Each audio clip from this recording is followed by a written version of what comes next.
Good day and good evening, and welcome back to Final Fantasy XIV Solo Challenge Stream with me, Chaiji, but you can just call me Kai.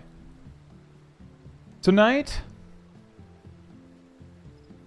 we're doing the new dungeon, Meso Terminal. Well, we're going to try it solo. Based on what I know, it might actually be mega easy, but we'll have to see. Then we will probably rerun Cutter's Cry, which got reworked a little bit in this patch as well.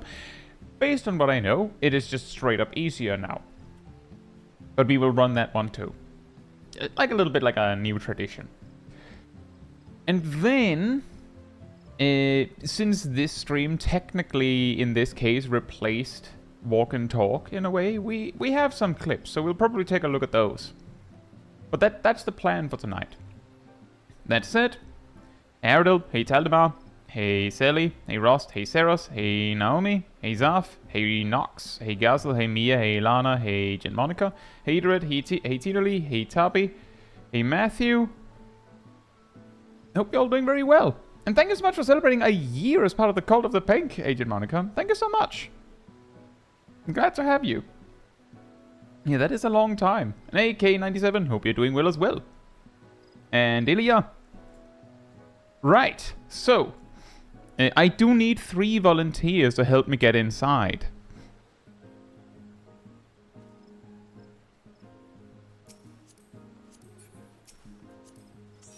I have a bit more than that. Right. And also thank you for celebrating a month as part of the Cult of the Pink, Mia. It's still very much appreciated. Thank you. Right, so just explaining the way that this works is that I will queue us into the dungeon, and once we're inside, not only can you leave, but you kind of have to, because otherwise I'll benefit from the party bonus. So that's basically it.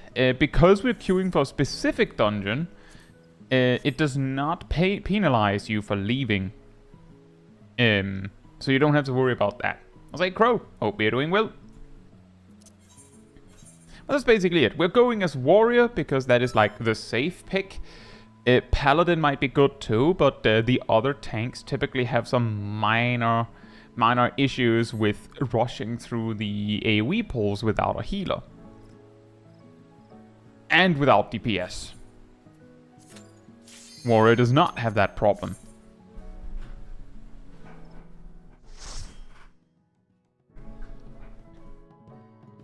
Hey, thank you so much.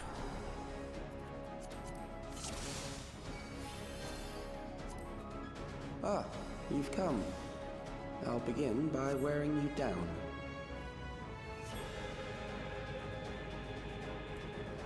Hey Cat, hope you're doing well. Walter Walling is warrior only tech.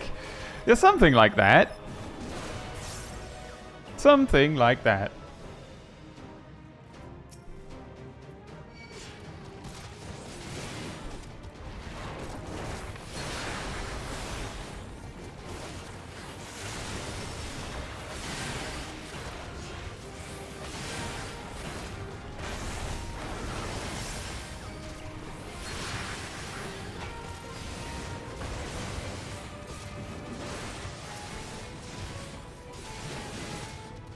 Yeah, the big question is what happens on the second boss. We have an idea of what will happen. I don't think we know for certain what will happen, but we do have a pretty solid idea.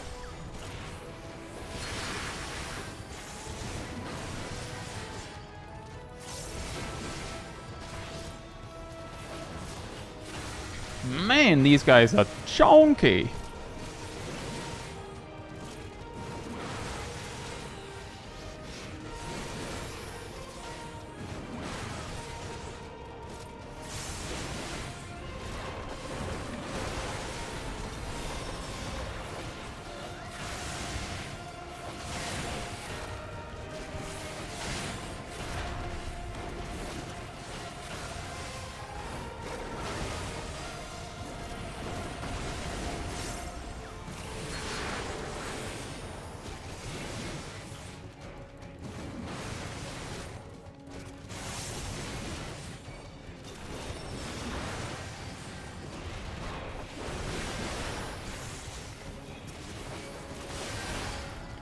Man, that was every cooldown I had. We're barely halfway through these guys. That is ridiculous. At least they're not ranged.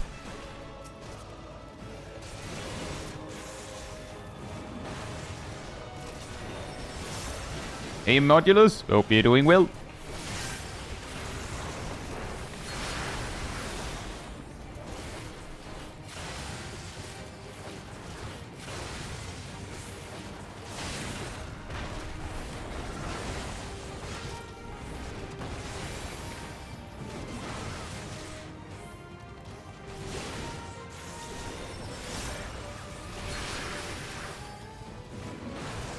That's not the optimal use of cooldowns, but I don't think I would have been able to live without bloodwetting for that long.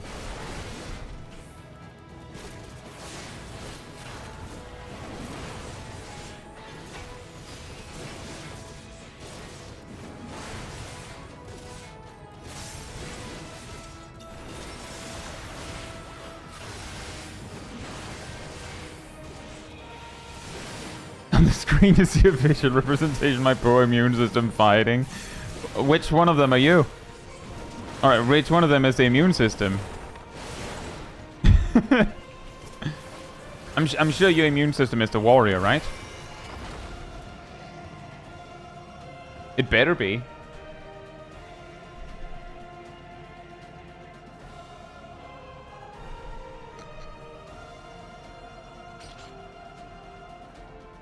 I've created new endless for you.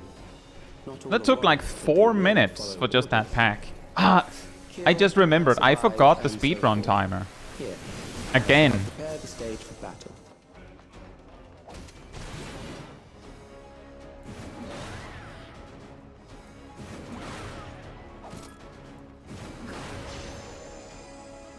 Duty time suffices at least. Yeah, but sometimes people are like, how long did it take to like reach the boss and whatnot? And that's easier to keep track of with the speedrun timer. Reset. I think it's fine. Yeah, I get what you mean.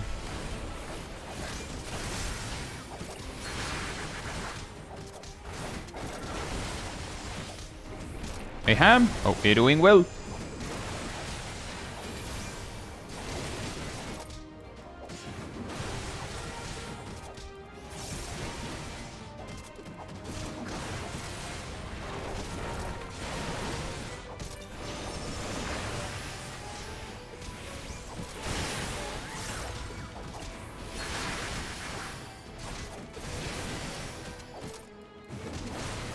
And yeah, basically the second boss is going to be quite something, because either it'll be really funny or it'll be really, really sad.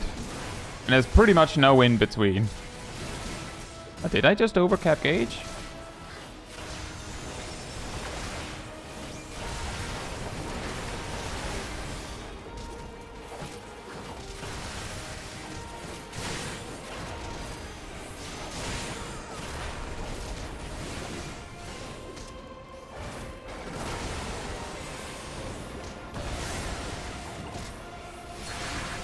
Does the second boss a healer add still do Doom with no healer? No. Supposedly, the bosses will customize their toolkit based on what you are. So they'll go like, oh, well, that's a DPS I'm fighting, so I summon an ad. And if it's a tank, they'll do the interrupt tank buster thing. But if it's a healer, then yeah, it'll do the Doom thing. But it has to be a healer. So I've been told.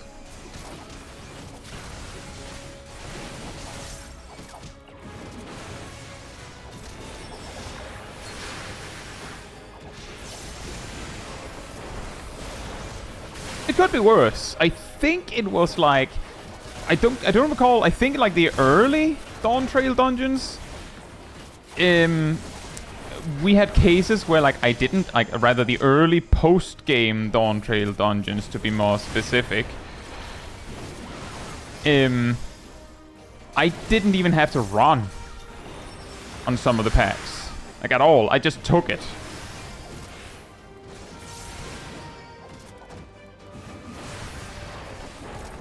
I was like, hey, Betwell Con. And Sam, hope you're doing well.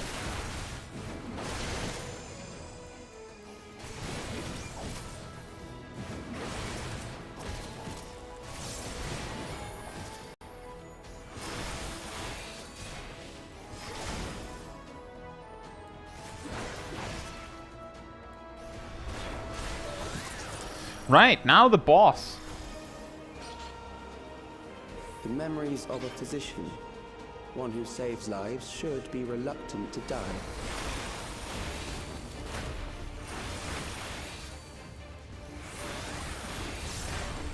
Hey, Demoniac, hope you're doing well. No, don't step away from me. What are you doing? Might lose a heal now.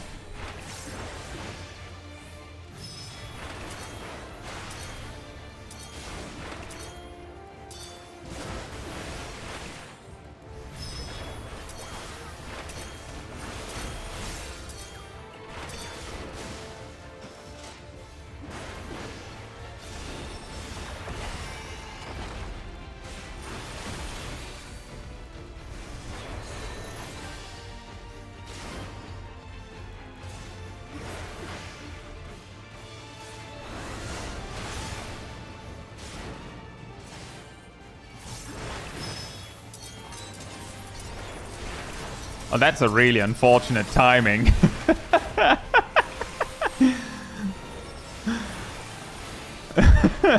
Here comes the knockback. I'm immune.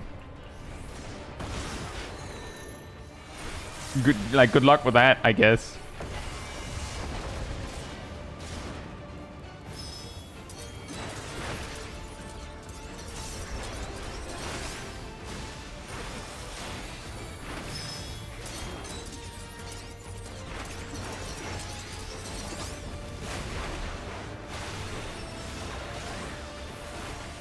It's actually hitting pretty hard in between. So it could, like, the scary thing could be that the boss just does a lot of damage here.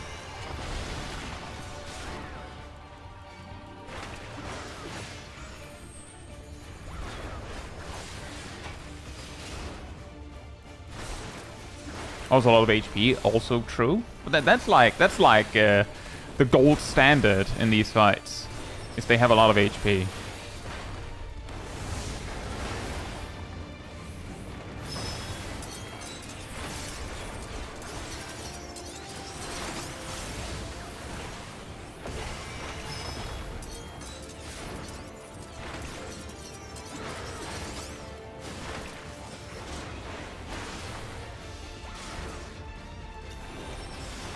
We're closing in on 1/3 of the way!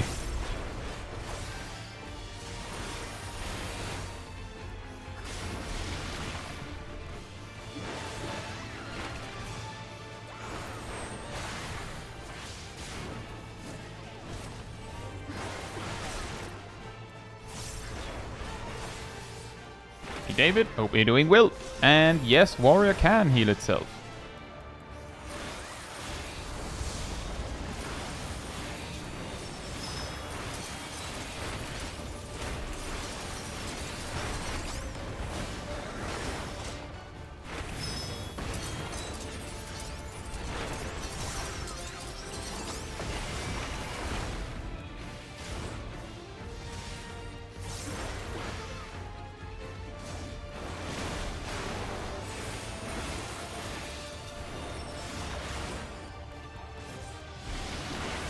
And that's true, when the boss gets through all of its mechanics quickly, we at least get to see everything.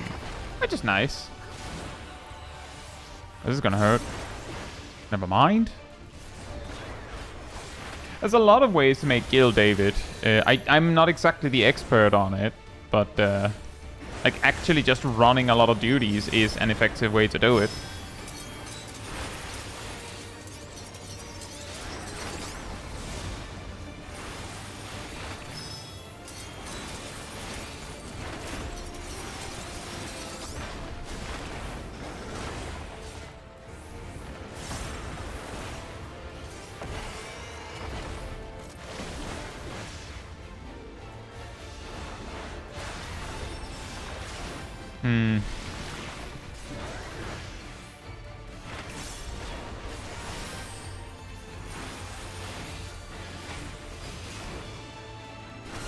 Looking at how low I dropped, I should probably hold one Infuriate to see if I can, like, in case I need to guarantee the crit or a little bit extra healing.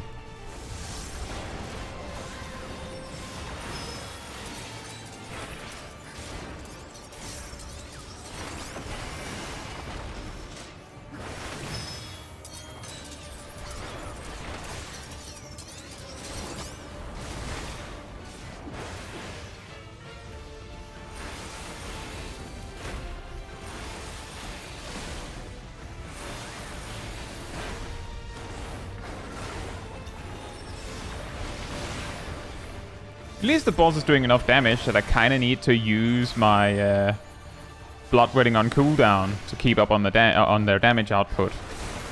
That's not always the case. This boss is so boring once you know what to do. Yeah, well, a lot of bosses are like that.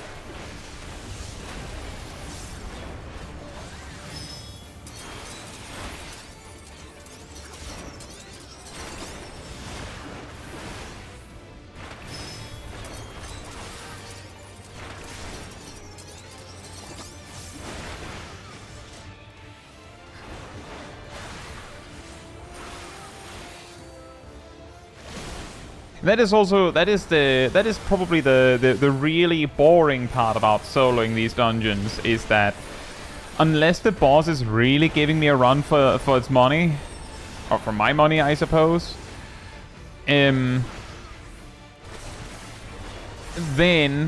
we know who has won within like the first 20%, and then we just have to keep doing that for 80 more percent.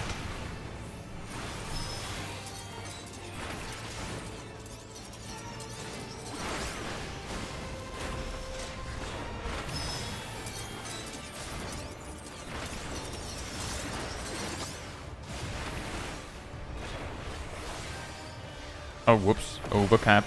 Didn't need to do that.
We're almost there.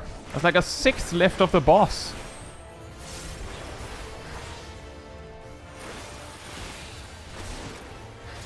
Oh.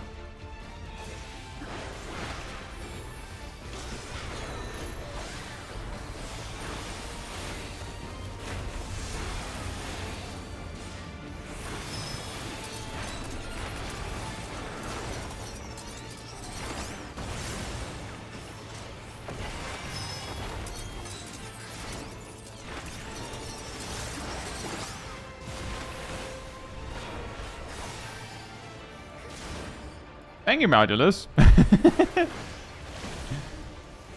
have a 10th left. Actually, I think we have like an 11th left, come to think of it.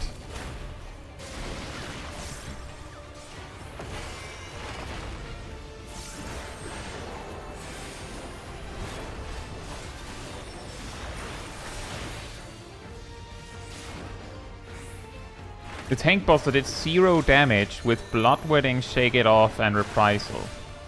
Okay.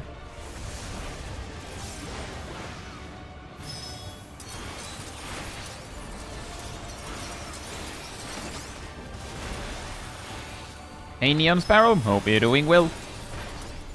And thank you.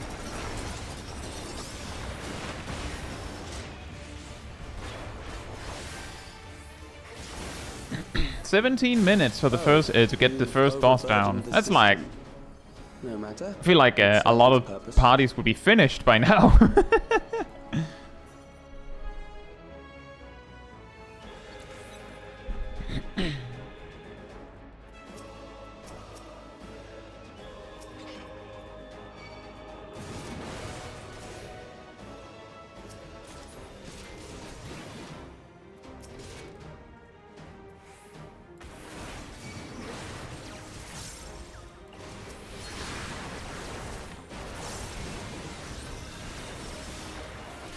I feel like I'm smelling some random mini tank busters in this pack.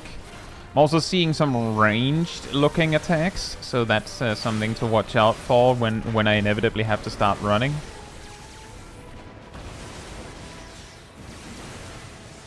That usually means I have to start running a little sooner.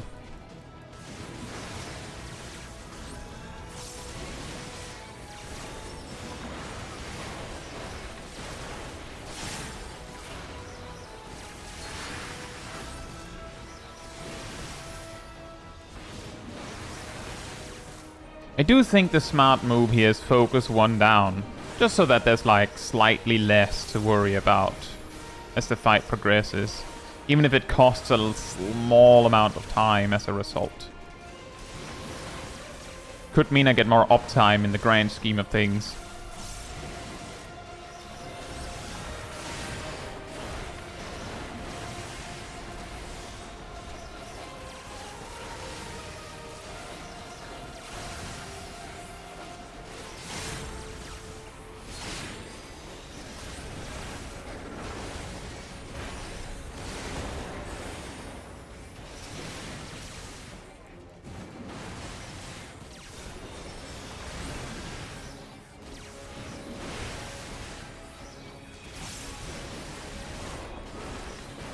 And now we run. And specifically the guy that I was focusing is lagging behind, of course. Of course, why not? Sure.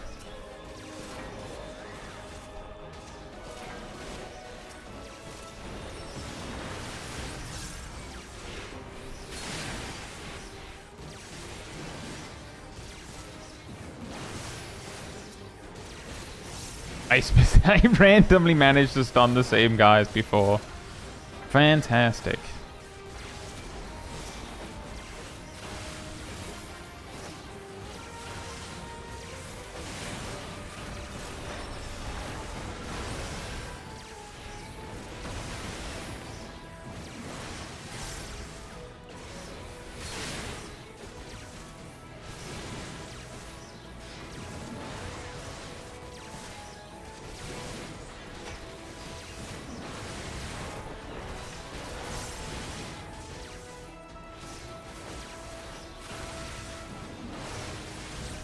Yeah, Damnation really helps to let me hold on for a lot longer than I expect.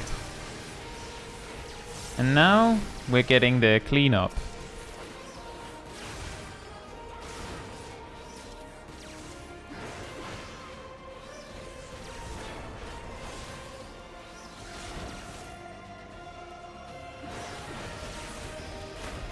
Next, we visit a prison of sinister repute. I need not compel them to fight.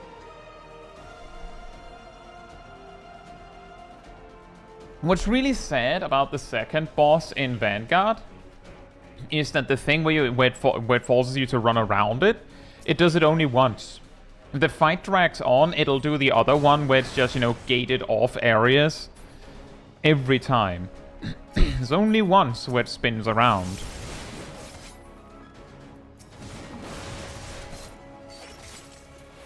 Which I think is a shame, mainly because I felt like that was the more interesting version of that mechanic.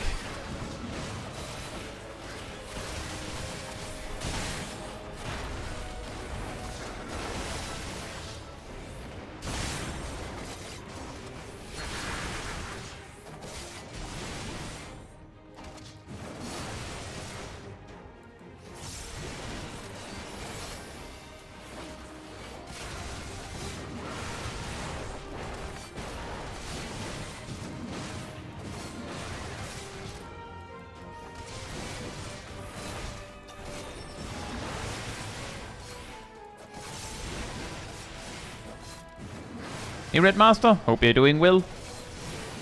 And no, the most interesting part is probably when you can't. Because usually you go in with the assumption that Warrior probably can.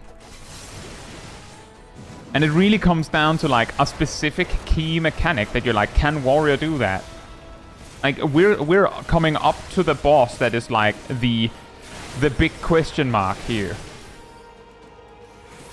Like, what happens when you're a solo player going up against the second boss? Like, what happens? And the only intel we have going into it is that we will not get memed by getting a Doom debuff from the supposed healer ad. Because the ad's customized to what you're playing. Like, they figure out what you are, and then they, you know, counter pick you by using tank busters on the tank stupidly and things like that. But who knows? Maybe there'll only be one boss when we get to the boss room.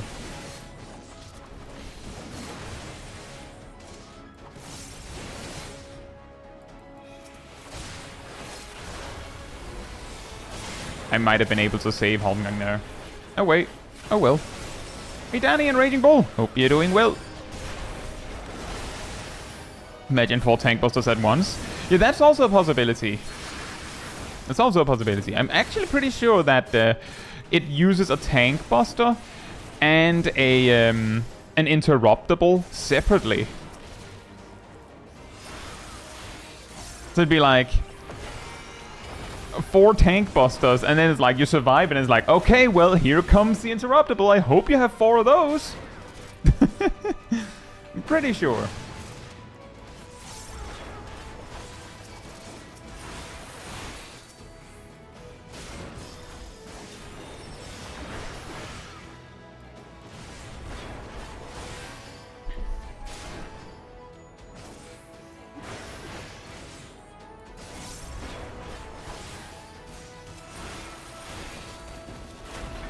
But the good news is that I have a feeling if we can't beat it, it'll probably be really obvious why. So it won't be a like, oh, whew, well, we'll get it in the run back if we lose, I imagine. Unless I do something really stupid.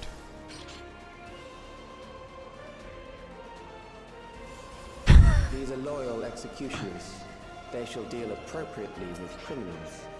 Do they now? Okay, we're fighting you first. How long can you defy it?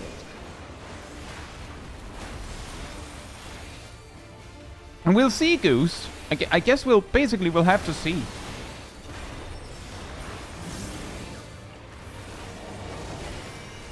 Yeah, I can never remember that, Raging Bull. That's why I'm like, oh. Criminals may run, but they cannot escape. Well, this is really weird. Are you just gonna stand there and watch us? It feels like one of those like kung fu movies.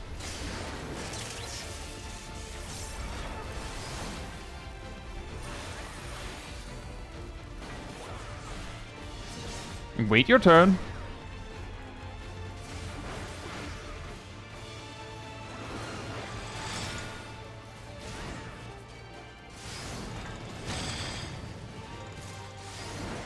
Yeah, basically, we're getting 4 1v1s.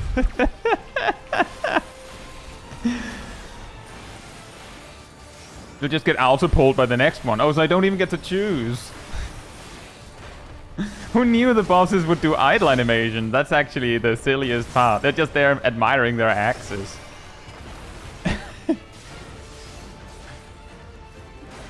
It should be somewhere in the... Oh, I think it's just changed now, Danny. So it says Blue Dazen. Oh, whoops. Oh. Speaking of doing something stupid.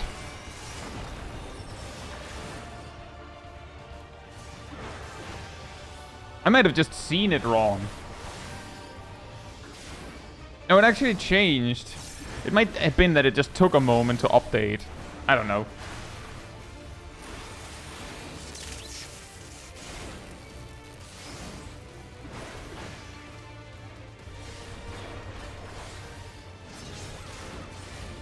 Who's next? Hello? Oh, no! This is not good. This might be bad.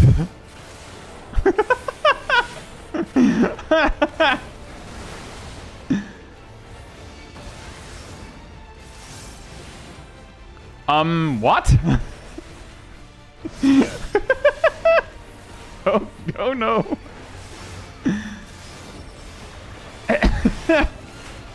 Ah! Hey, Cole, hope you're doing well. Hey, William, hope you're doing well as well.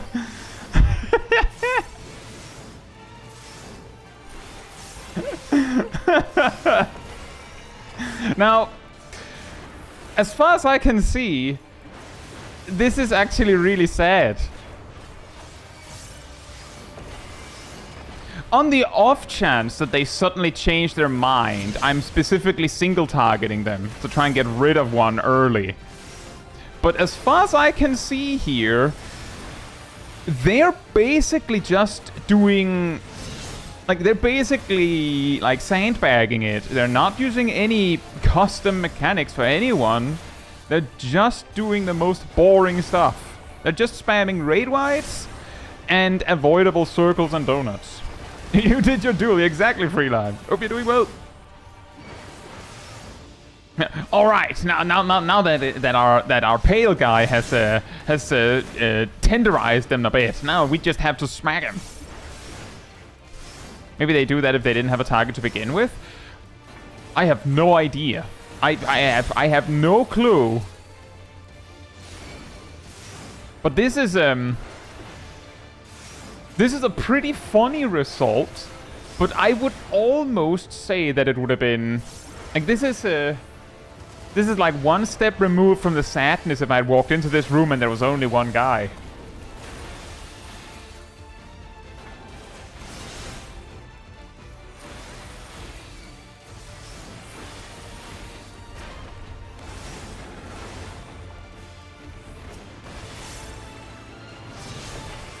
The funny and sad wombo combo, yeah. You know, the saddest part is that they're doing, like, I would say less damage than 2 mobs.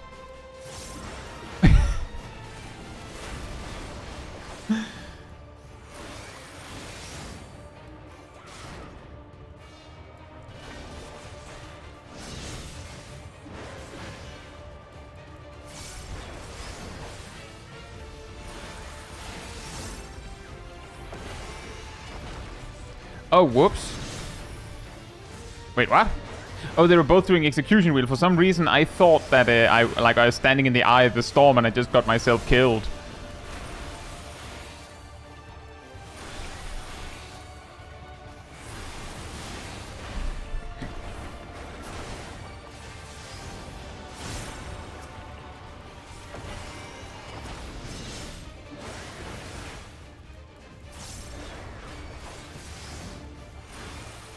Maybe the reason is if you kill your prison guard, then you get this buff, which means they can't grab you because you have the anti-buff.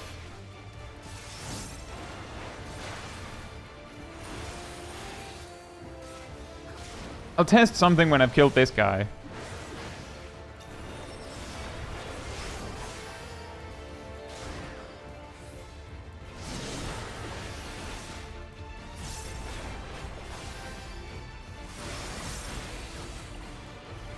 Yeah, that is true. They kind of have to do less damage than 2 mobs because what if it was a DPS they were auto attacking?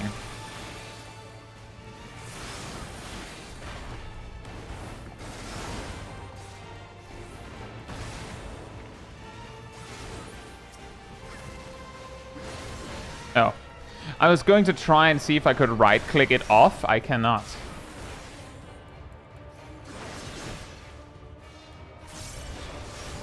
You get grabbed in a foreman group if their original target died. Yeah, that is weird then.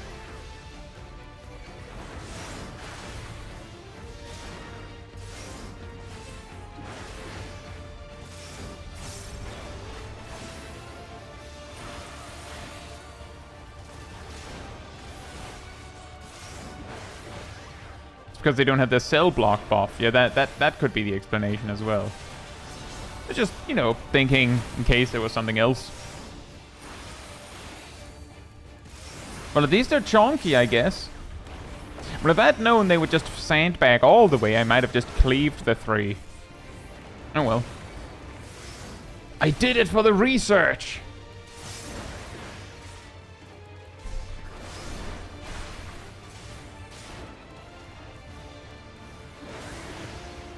Yeah. But to be fair, basically, most of the times I've done this dungeon, I've gotten people that don't die. I mean, this guy can kill me. But I'd rather not rewind like 15 minutes for that.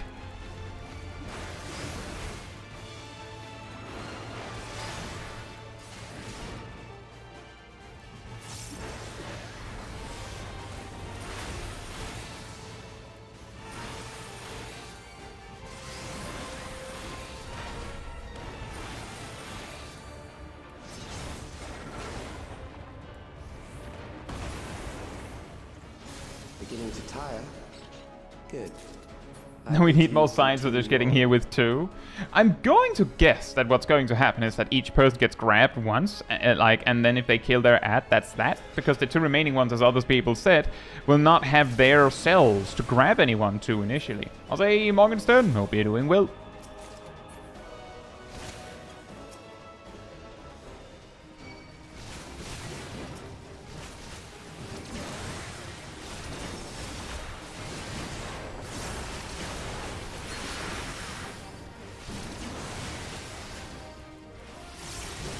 How it works with a non-standard party? Each mob will just use a toolkit customized to the individual they're fighting.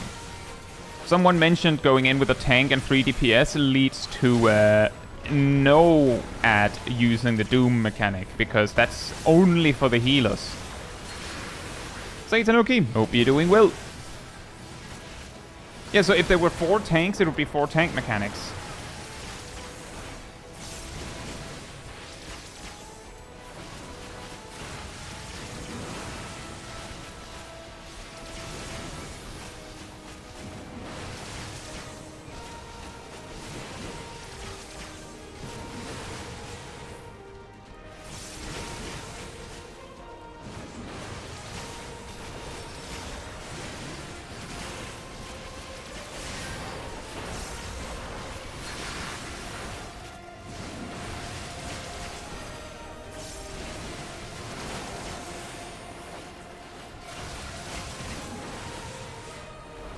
Yeah, I imagine that would be the case, Ham.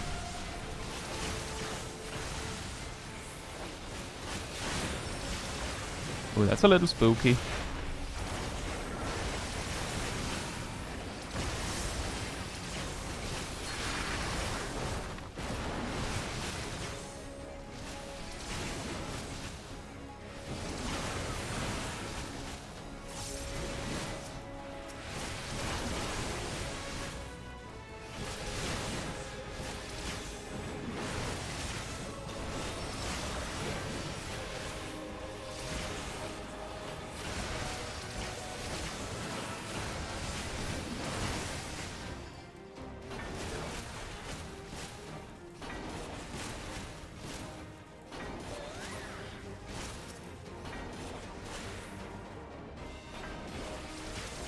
Ow, ow. See, this is the reason why I run away early when there are ranged mobs. Oh boy.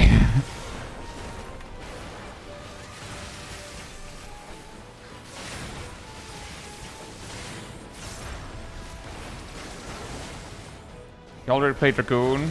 I don't know what I would recommend based on that. Anyone know a job that is similar to Dragoon? I should not have used Bloodwedding that early. Fortunately, the pack is basically dead.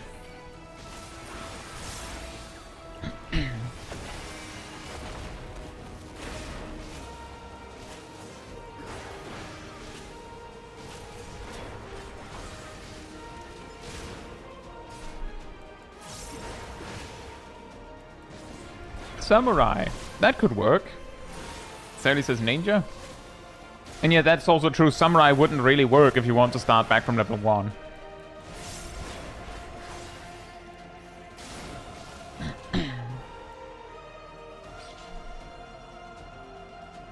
Hey, Butterfly Spirit. Hope you're doing well.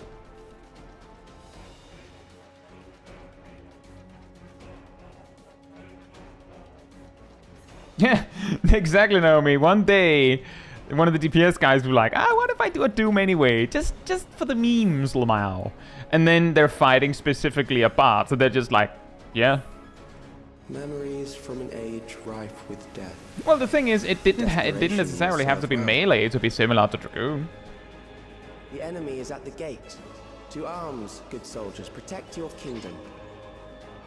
To arms, good soldiers. Protect your kingdom.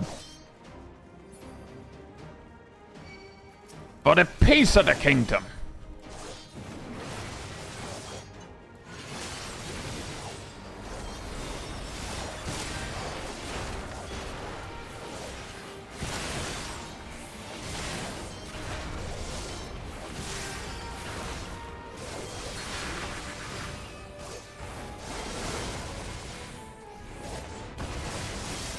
For king and country.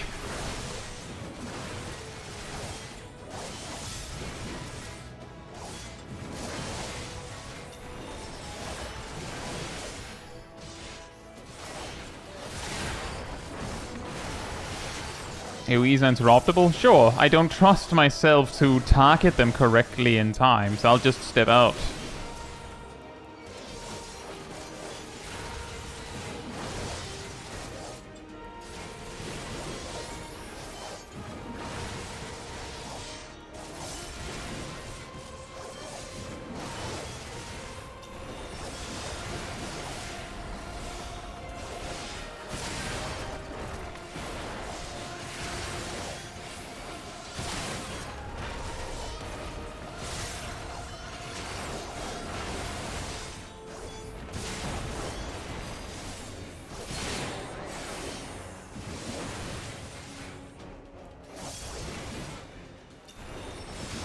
A little late with that shake, but we survived.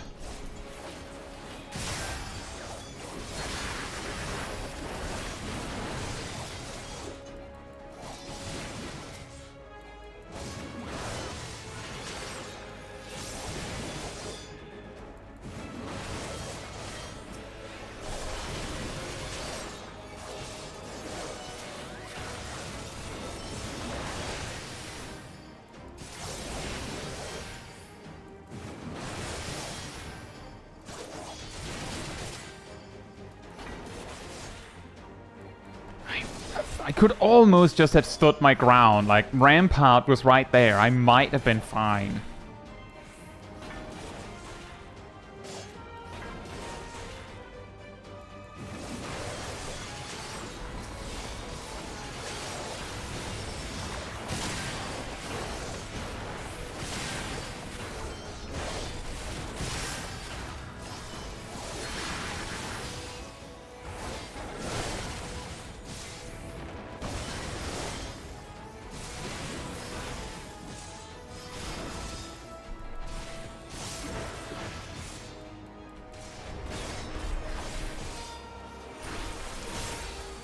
Well, the last challenge in the dungeon then is... Bro, really? See, that is the real reason why there was no point in me trying to interrupt them or anything. You stun one guy, the next one just goes, well, I can too. Bruh.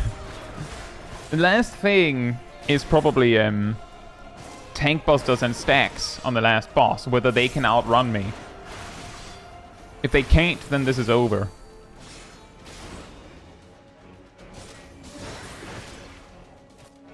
I would still say the first boss here, just that, just based on what I've seen already, probably ranks Meso Terminal as harder than Underkeep, I would say.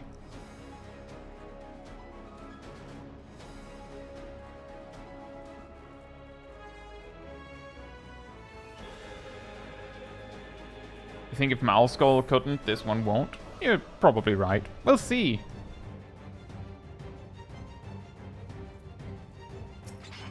An amalgam of memories.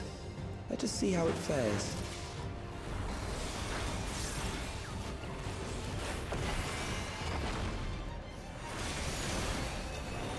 It is the midst of the storm. The big question about its big mechanics and such will always be Does it come up frequently enough that I can't just use Damnation every time? That's what it really comes down to. Will I be able to cycle the same answer every time? Also, it's smacking pretty hard with the auto attacks. Countless lives are lost in the senseless conflict. Hey, Shackman. Hope you're doing well. Here it comes. War swells in scope. I and can survive intensity. that with no defensives, I'm pretty sure.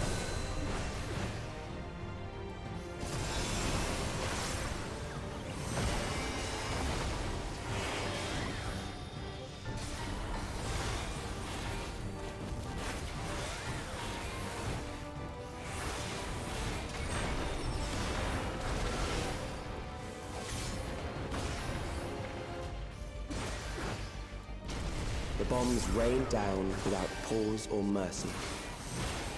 1/10 of the way.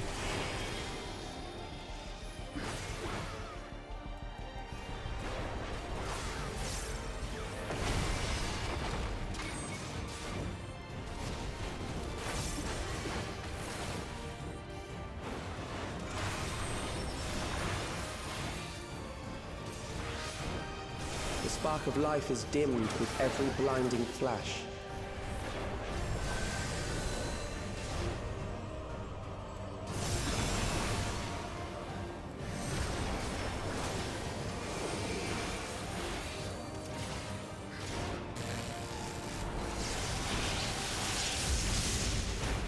Death is everywhere, pillaging the promise of the future.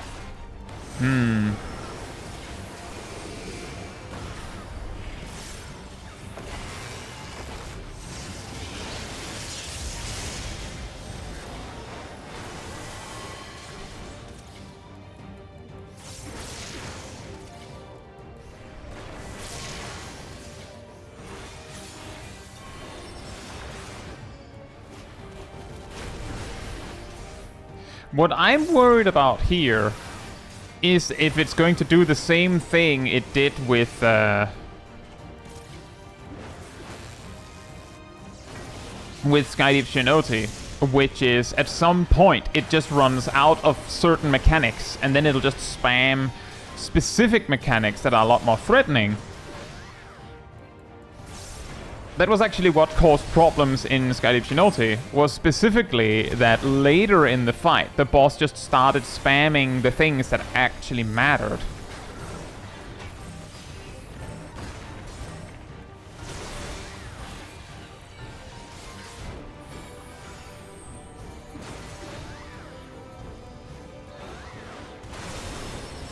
Like doing that, for instance, will be very scary if it starts spamming that.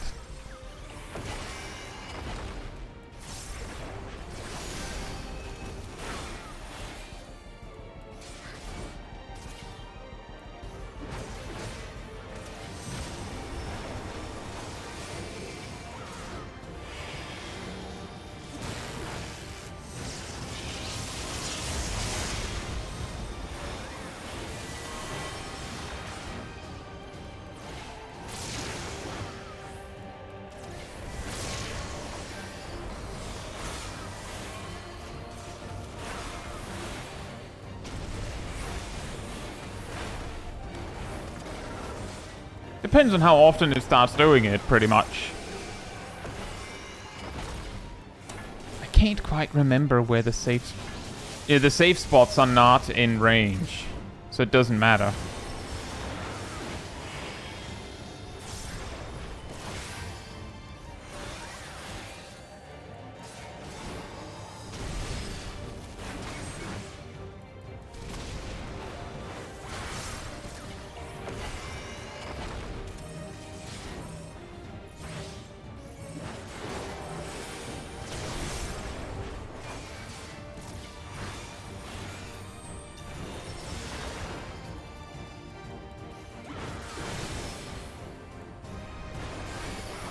It's just frequent enough that it is actually outrunning my 2-minute.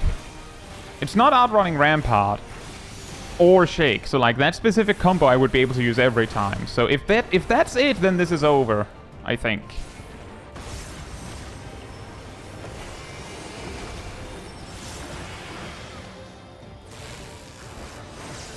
Unless I do something stupid.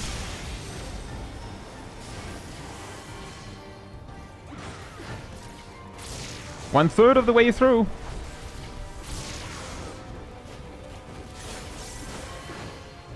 No, the one on the right was not in range, Modulus. Not as far as I could see. It's like over here.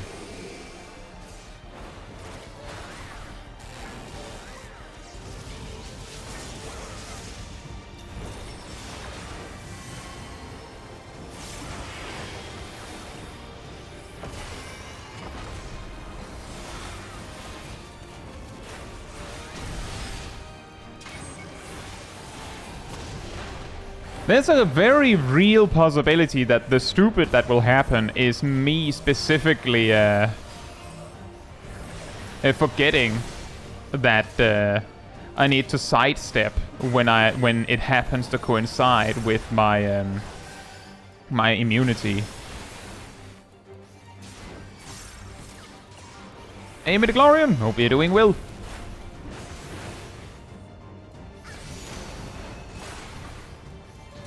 Yeah, it's a little hard to see, so it's also a little too scary for me, so I'd rather not risk it, because that's like, it saves me very little time. But if I do get hit, then that might just be it, because this boss is pushing me on the in the defensive department. I don't want to have a Vuln stack, but like, I don't know, 100 seconds or however much it is.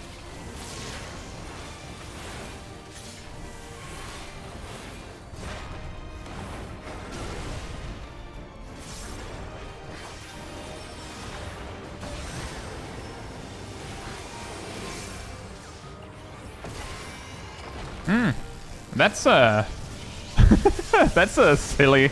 Like, sure, why not? Do that more, please.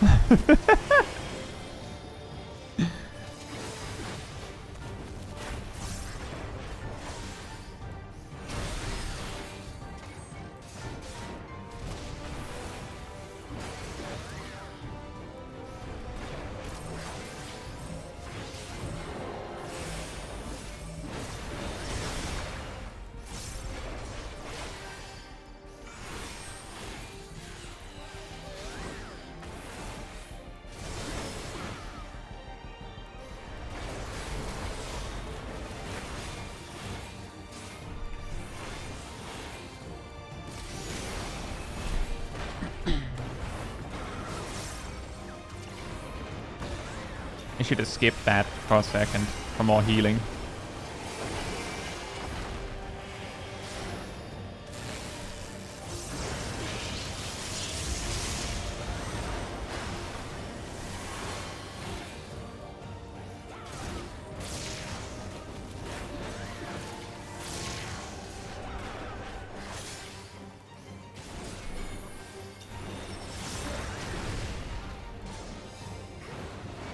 We're halfway there.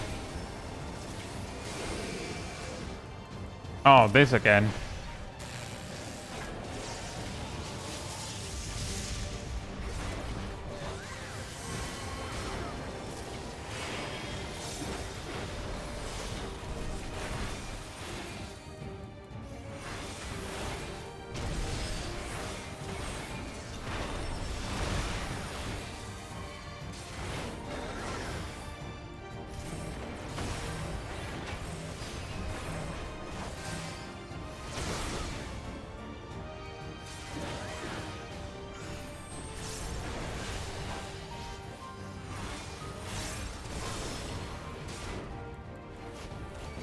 Does these fights even have an enrage? Usually they don't.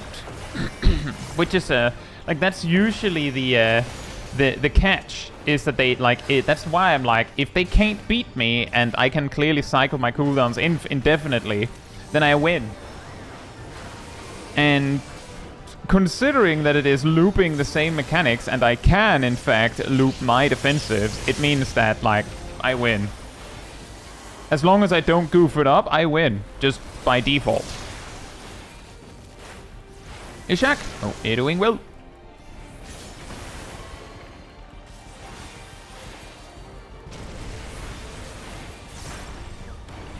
sometimes a boss has like a DPS check right at the end, but they're usually so easy to make that it doesn't matter.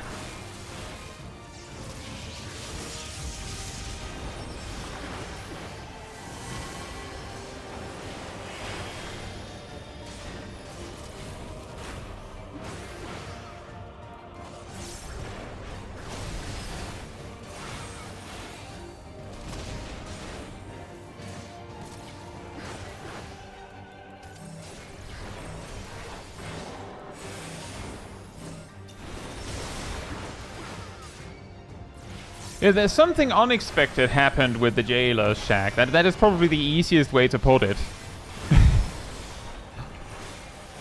They, like, the three of them just decided to just, like, sandbag for the rest of the fight after they saw their body lose.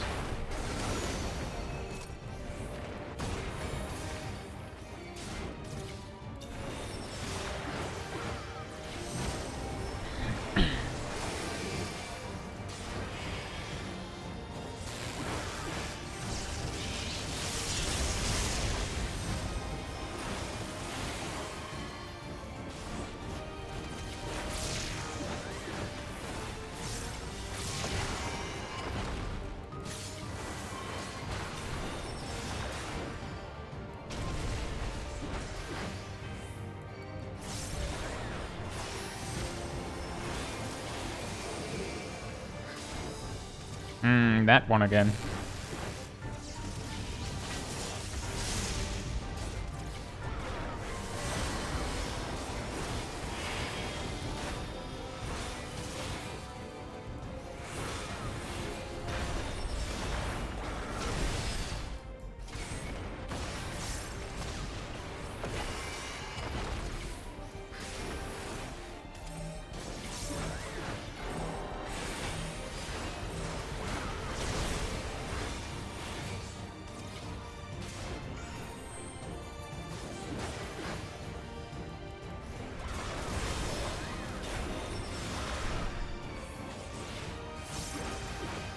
One-fifth remains.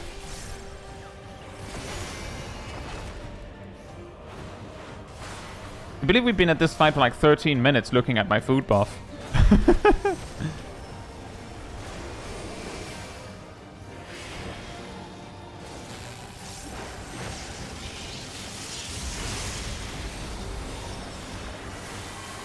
Oh. Almost did the stupid.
A 10th left.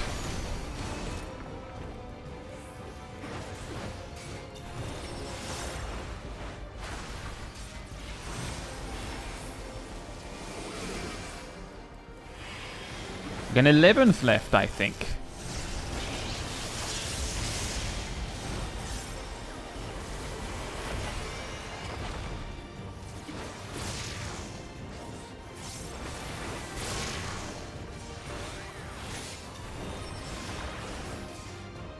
Can the boss outlast your food buff? You know, that actually is getting a little close.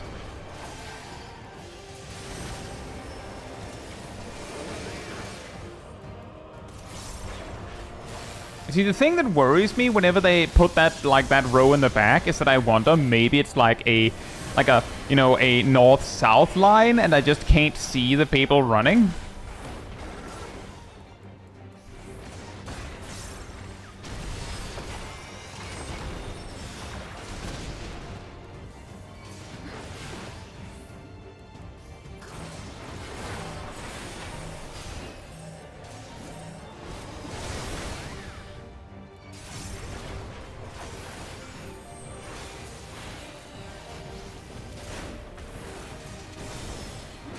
150th left.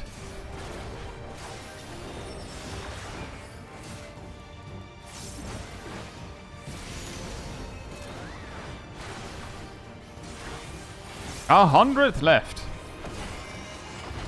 A 200th left.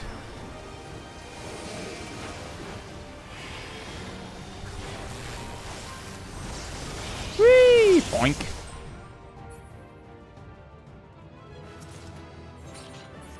Imagine if the minion dropped there. That would be funny. That would be funny. 59 minutes? My foot buff is still active. This was definitely easier than Uewarta Field Station. I would say the first boss is would rank this dungeon as harder than Underkeep. The amount of mechanics that could just kill you outright on this last boss also helps.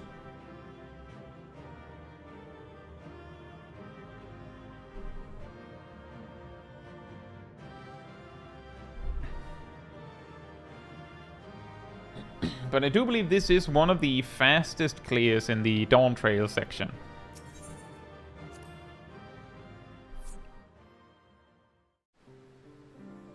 It is a bit of a shame. Does the amount of loot in the chest scale with how many players? No, I don't believe so.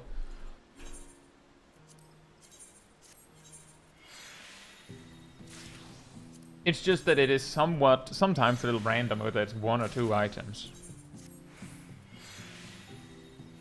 Now do Necron. I don't think I can do that. But thank you, Sam.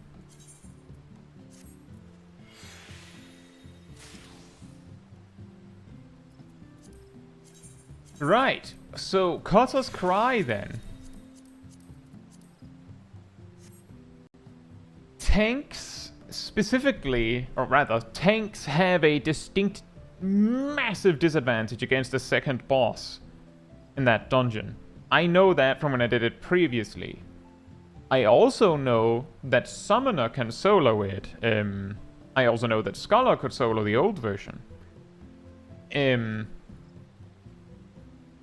I very much liked to solo that dungeon as Scholar. Because Scholar's really, really busted in that specific level range. So I might just do that again. Just to see how it stacks up to when I did it last time. And yeah, exactly, Cat. Also that is that Summoner seems extremely cursed.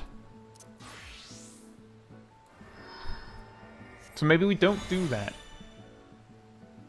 But yeah, Kata's Cry got a few changes. So we will go there. I think this should work. I think that should be fine.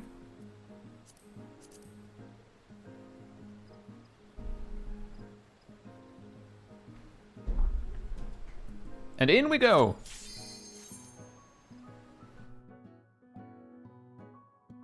With all the funny modifiers.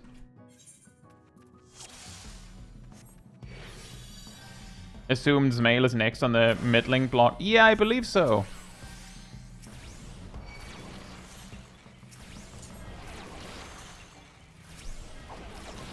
So the weakness of Scholar in this level range is they don't have Aether Flow yet. The strength is they have Ruin 2. The reason why that, like those two things are a little bit in opposition is because Ruin 2 is going to run you dry on MP over time. I speak from experience. But you can do this and basically take nearly no damage.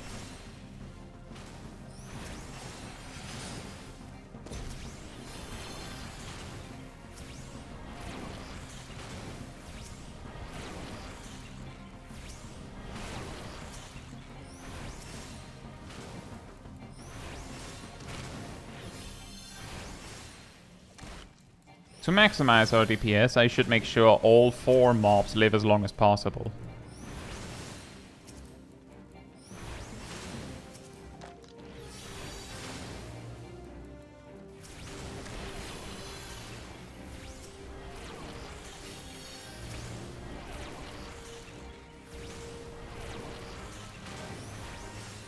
Yep, that also works, Modulus. Like, that is like, if you think a little bit out of the box, then the tank being dead is usually not that much cause for alarm.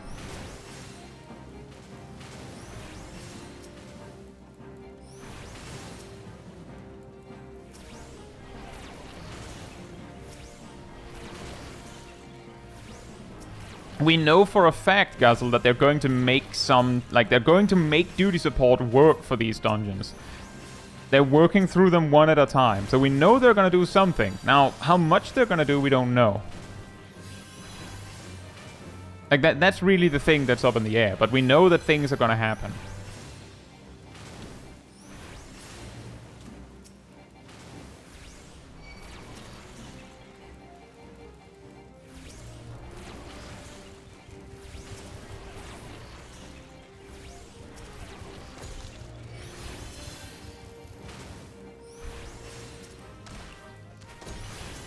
See, the silly thing is that generally soloing dungeons as healer looks a lot like this. The only thing that Scholar has as a particular advantage in all this is that, like, in this specific level range, they can just spam Ruin 2, which makes it a lot easier. Where the other healers, like, if they have to start running, then they'll just have to, like, apply dots. Well, Scholar can just actually attack in this level range. How did Meso Terminal go? Also, hey, Zip Zap, hope you're doing well. I would say Meso Terminal is harder than Underkeep. Which doesn't say much, because Underkeep was not that hard, if I recall correctly.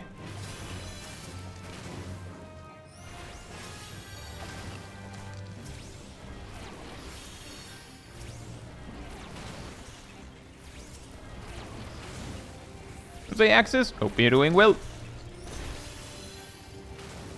Smell needs a rework, it sucks. See, an interesting thing is that they have actually made changes to the male Darkhold previously. You know that part with the toads? There used to be like a cliff there, and you could fall down. And if you fell down, you would land in so many mobs that, well, you would probably die. And if your team decided to try and help you, they would probably die too. They just deleted that at some point.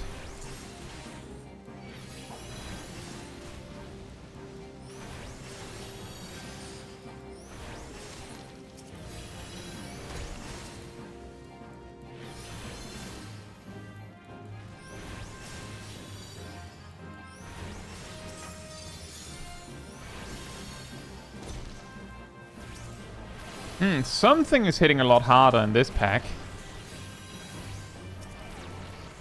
But Trapjaw doesn't sound like something the Basilisk would have. So I'm guessing these ants are different than the other ants. I'm also taking that hit specifically well. Okay, actually the Basilisk hits like a train relative to the ants. That would do it.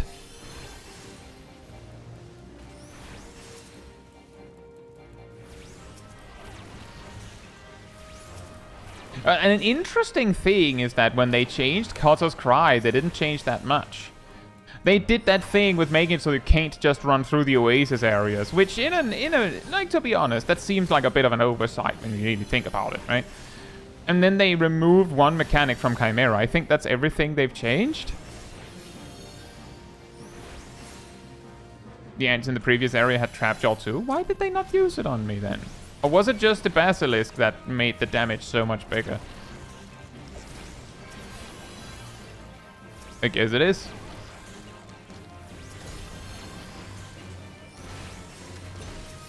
Even now, those zones are only gated by the last pack. Well, I mean, now they've made it so that you need to kill a certain number of packs. Before the change, you could just skip the whole thing. But they removed from Chimera. I've been told that they removed the thing where it puts down like a persistent ice AoE. That's what I've been told. It didn't really matter when I soloed it on Scholar previously. The one thing that mattered when I soloed Chimera on Scholar previously was that I actually ran out of MP spamming Ruin 2. Which, considering what you're seeing here, is probably not too surprising. It's an ice AoE, it goes away after a while. Is it still there?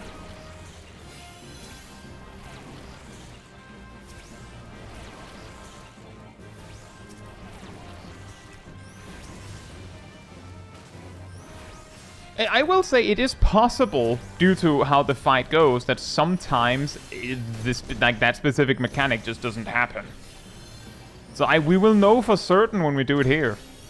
Because the fight will take so long that every mechanic it has will appear.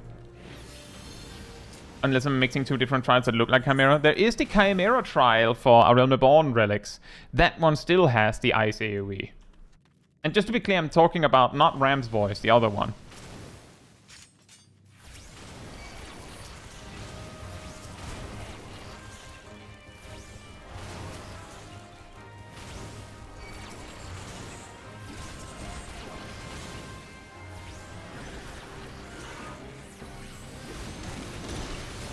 Whoops. Yes.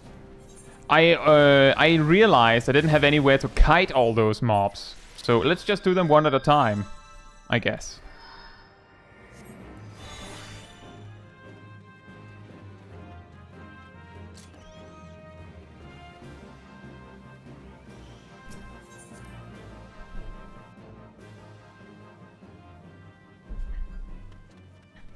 Yeah, exactly. If you played smart, you could basically do Chimera without taking damage.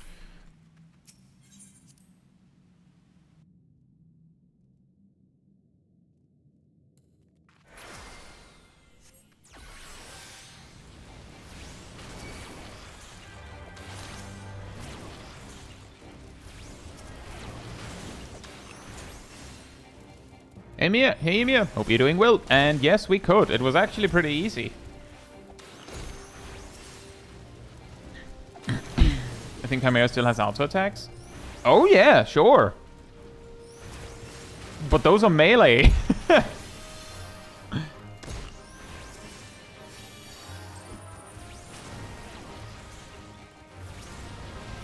You try on any of the other jobs? No, I did not. Considering we had 30 minutes to spare, it's like it really comes down to, can Paladin, Gunbreaker, or Dark Knight clear the packs fast enough that it doesn't matter? And can they like keep up the same damage output that Warrior can while not dying?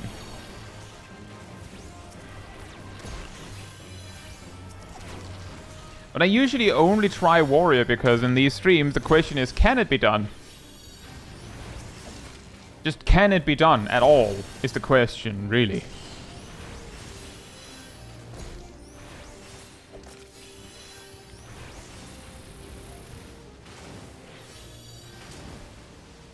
Yep, I could imagine Paladin could do it. Maybe Gunbreaker can. How much would I have to donate for you to do it on Dark Knight? Nothing, because Dark Knight would be specifically the one that can't do it between the 4 tanks. Like, if any of the 4 tanks wouldn't be able to do it, it would be Dark Knight that can't do it.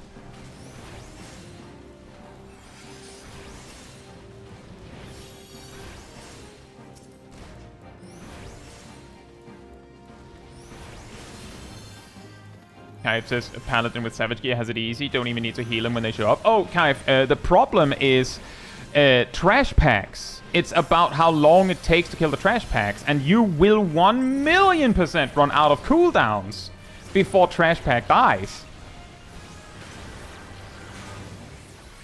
Yeah, like the problem is actually the timer. That's why I said we had 30 minutes remaining when Warrior did it. And Warrior can do Gigapulse alone. Alone. And just to be clear, I have the only thing I'm missing on my Warrior set is M8S weapon. Otherwise, I have Tank Biz.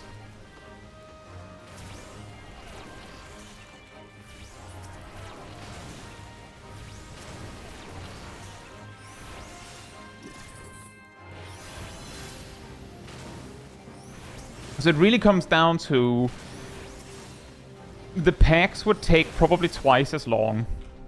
Well, not Warrior. Possibly twice as long.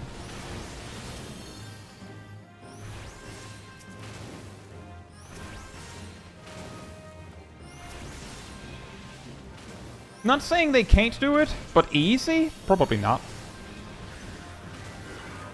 I ran out of MP. I forgot to look at my MP.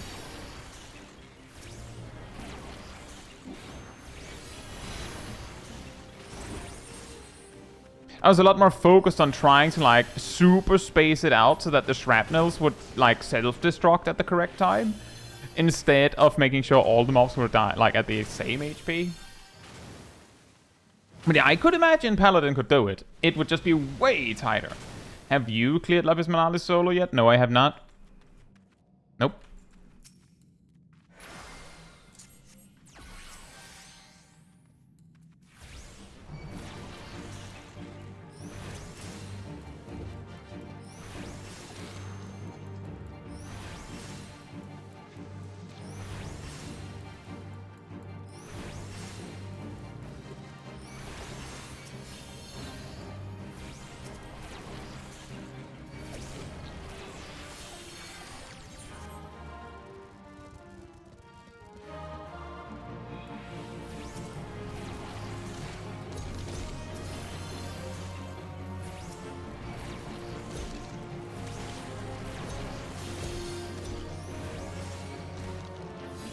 You sure are summoning a lot of boys really quickly.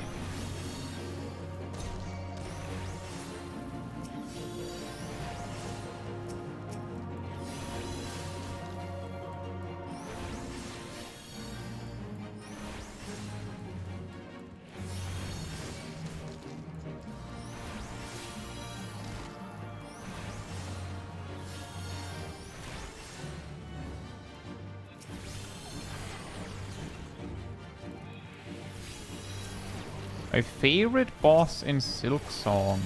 I like the Phantom.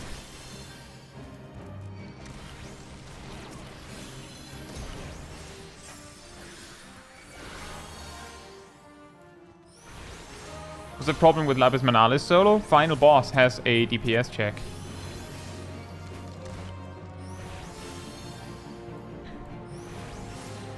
And Cat, with a lot of effort, managed to do it like frame perfect.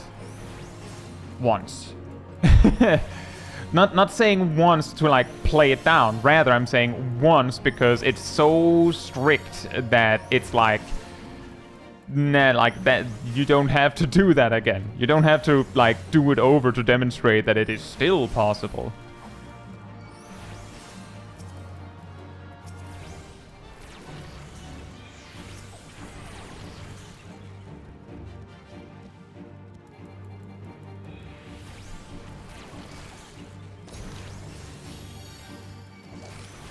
Man, this is going to take a while if you keep doing this. I guess I should just focus you when there isn't a marshal on the field.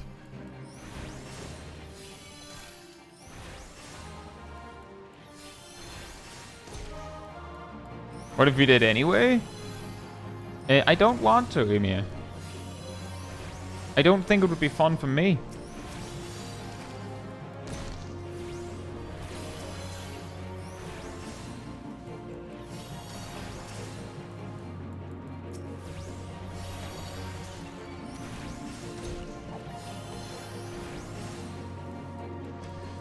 Running in circles, running in circles, running in circles, running in circles.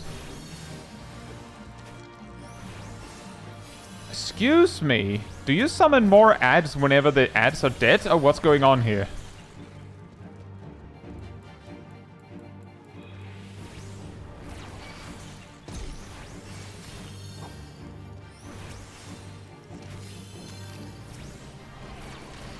Also, on an unrelated note, a slightly related note, the Myrmidon princess senses danger and summons an army of Myrmidon guards. I have questions.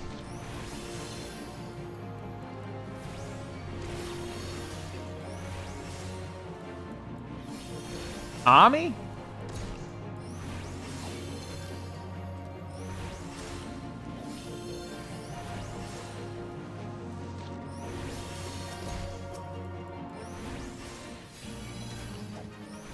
Evaudon, hope you're doing well. Can't ignore ads anymore. Sure you can.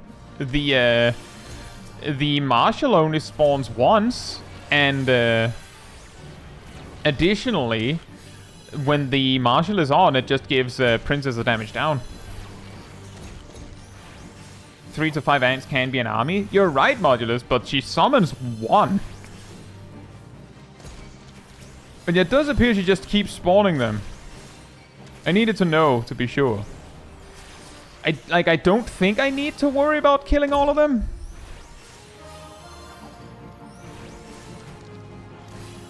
But it might be a problem if I just let them keep accumulating. So I do have to, like, you know, bio it up to be sure they, like, gradually get killed off. Does have 6 arms. Fair point. That does mean it could have armies.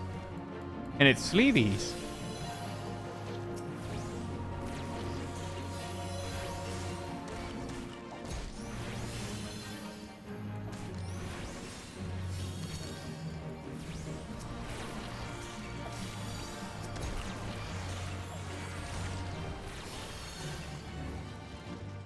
What sleeveys? Well, if it starts wearing like a sweater, then it could have sleeveys.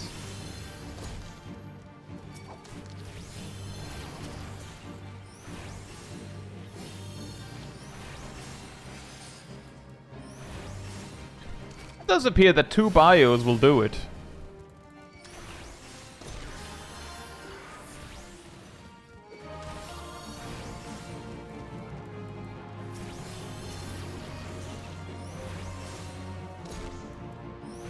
It only has 4 limbs. Oh, yeah. Weird. Huh.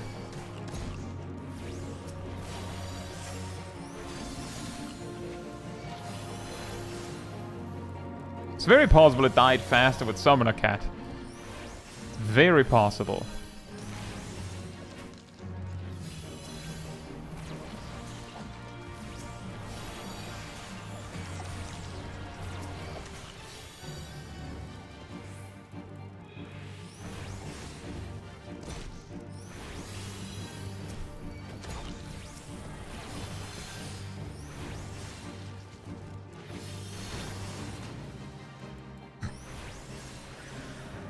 A 100 MP save! Go!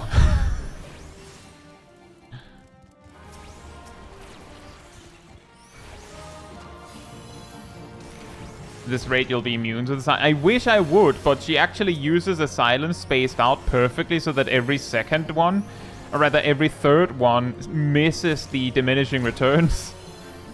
So I never get to immune it, it seems.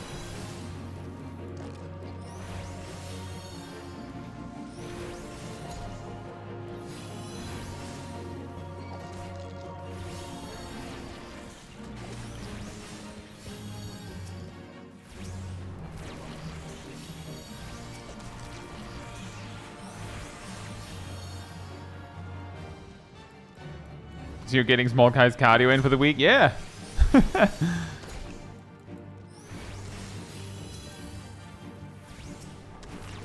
This was what the solo challenge stream used to be. The bi-weekly cardio stream.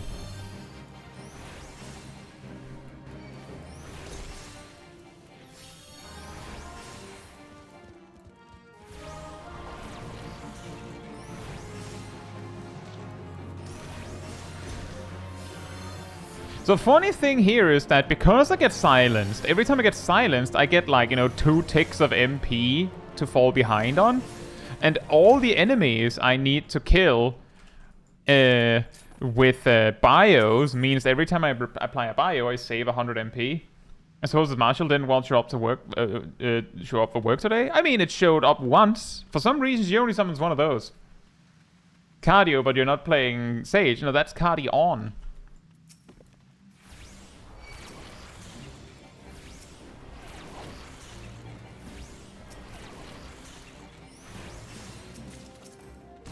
I didn't mean to do that. Oh, that's a dead end.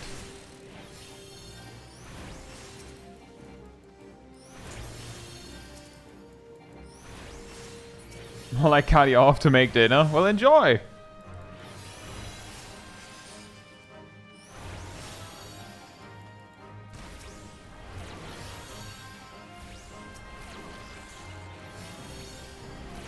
I wonder if this is a cursed place where piety makes sense.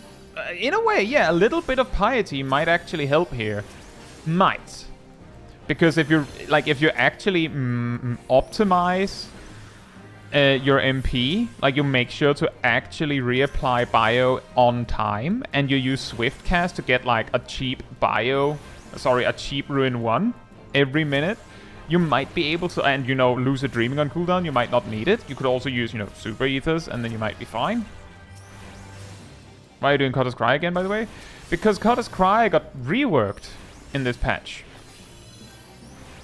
So technically, this version of Cotter's Cry, while not much different, was technically released in the same patch as Meso Terminal. In the last patch, we did Underkeep, and then we did Sunken Temple of Khan.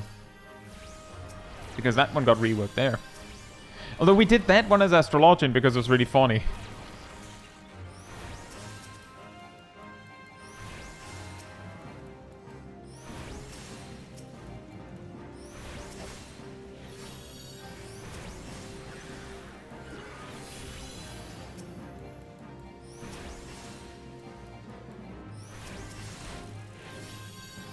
It also means that I can be like, did you know that Astrologian can solo Sunken Temple of Khan syncs? And be right. Hey Steve, hope you're doing well. And yeah, that is correct. They specifically prevent you from doing the skip now. Which is why I'm killing the mobs.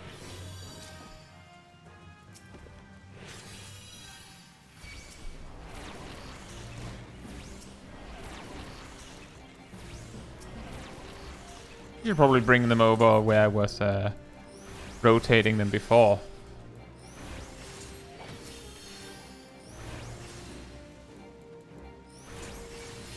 I'm just reiterating, as I've said before, that the Oasis skip feels like an oversight.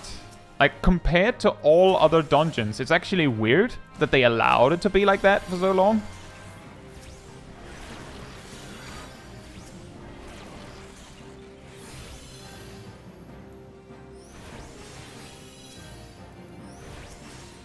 It's not too bad, guys, actually. In the video I made where I talked about the concept, I don't think I saw a single case. Like, most people were like, yeah, sometimes I would see people ask if we could clear them, and we just would. There were also some people that were like, can't you just go in unsynced? But it's like, I would say that's like a minor issue. It's more like a player problem when you really think about it. But it is weird. As I said, the Oasis skip itself felt like a mistake or an oversight. Like a bug. Like, I'm just saying, imagine if you could skip a boss in a dungeon. That would probably be weird. I could just straight up skip it. And while this isn't a boss, in your average dungeon, you can't just skip packs. So it's kind of weird that that Cutter's Cry allowed you to for so long. Hey Liv, hope you're doing well.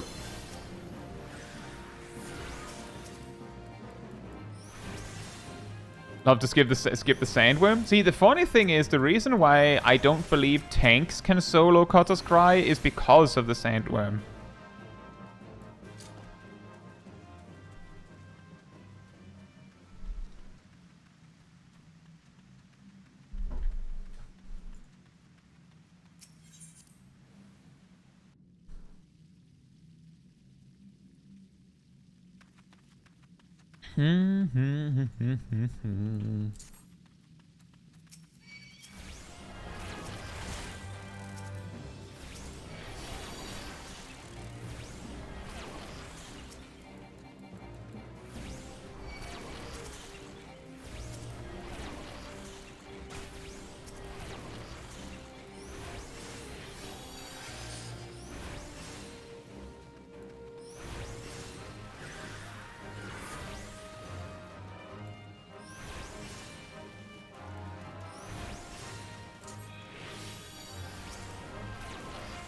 Oh wait, that's a terrible place to try and kite them.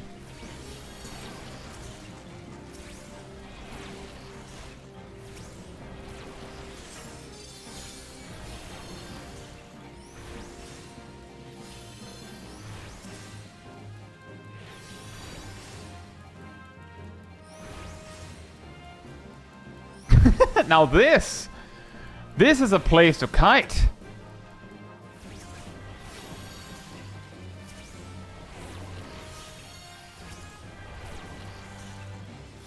Actually, they are better at rounding this corner than me.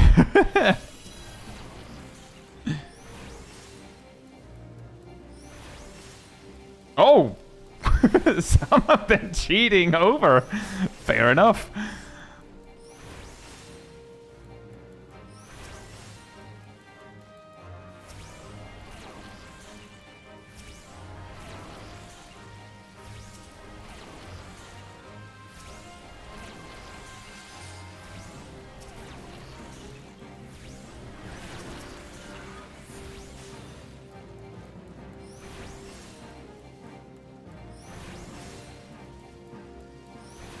Bird. It's always the birds doing it, weirdly.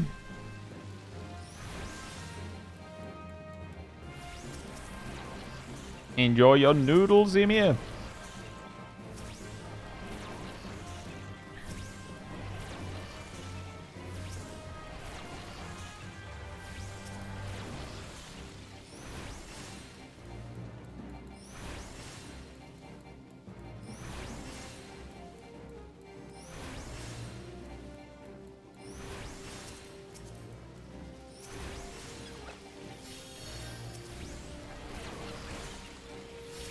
Maybe the birds have flying hitboxes. No idea. Looks like maybe the birds have an action they use that gets them to fall behind.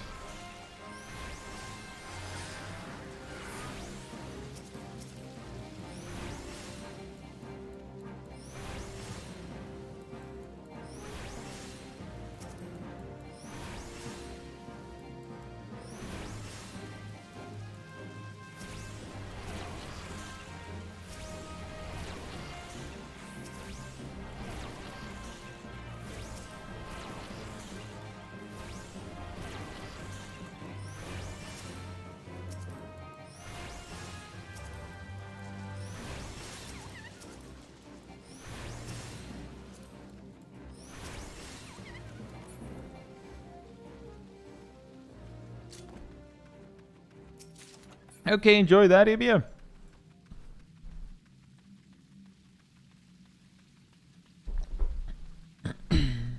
Time to fight a worm.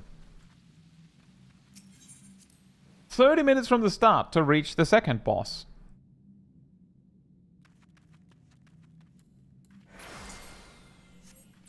Oh, nice.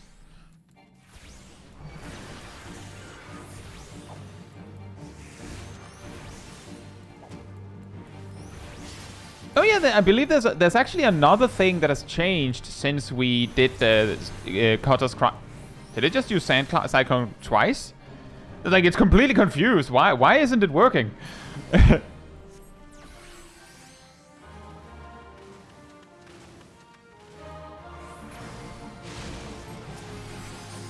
I believe Ishuna being instant is something that has happened since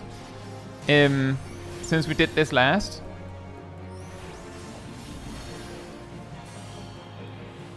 But that is going to cost me some damage. The question is whether I want to lose the MP and the GCD involved with using Adlo. Instant Ishuna was 7.1, right? I think so. Something like that.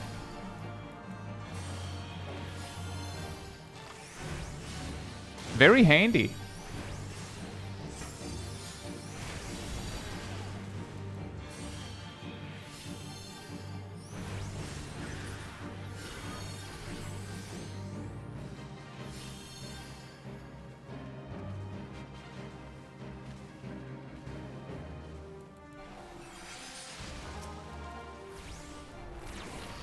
Oh boy, this is going to take a long time.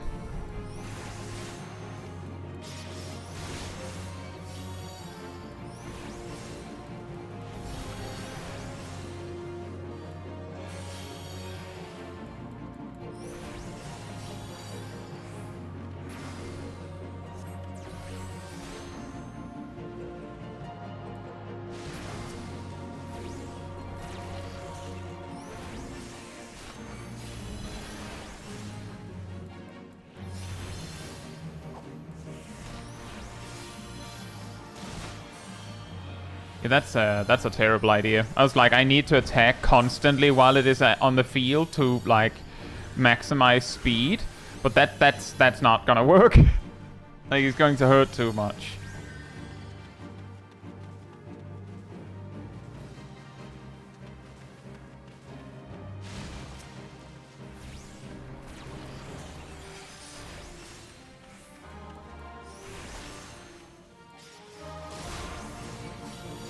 The worm simply dives more frequently now. Oh, that is very annoying.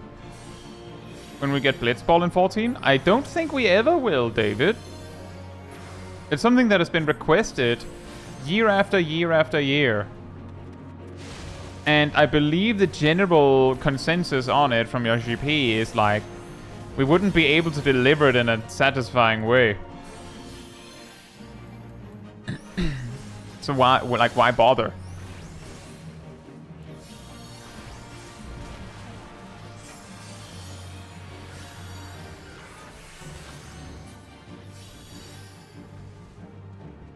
So, don't get your hopes up.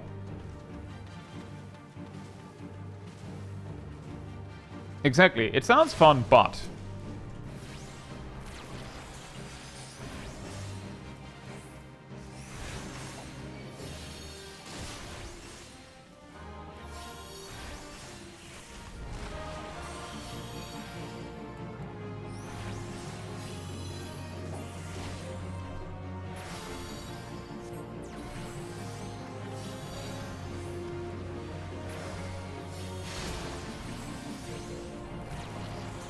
Oh boy, I think this boss, based on current timing, it'll take like 15 more minutes. Oh, one boss, 20 minutes, 20-minute battle.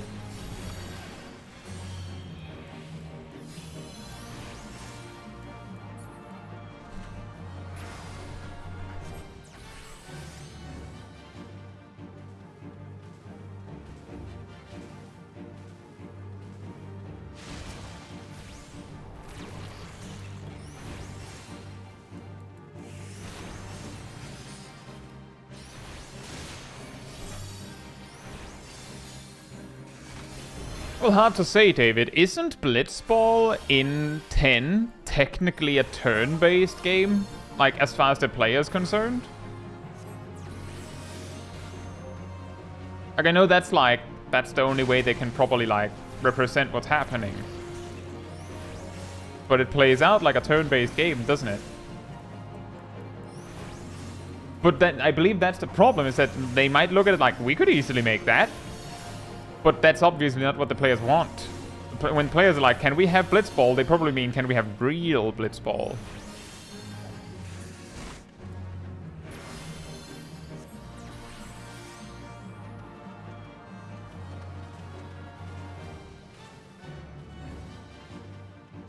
Yeah, basically. Can we have soccer? Why not just... Like, at that point, the count of... The follow-up is probably...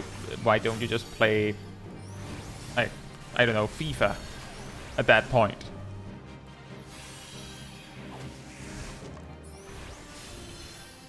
I know Blitzball is not that, but, you know.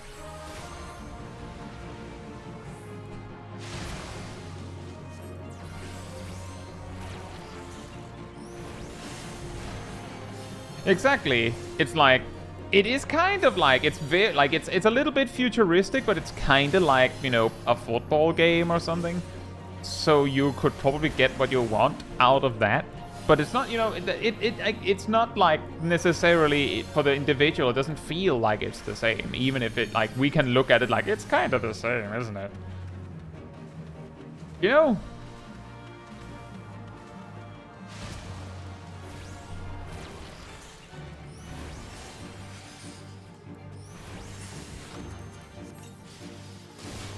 I realized my food buff ran out.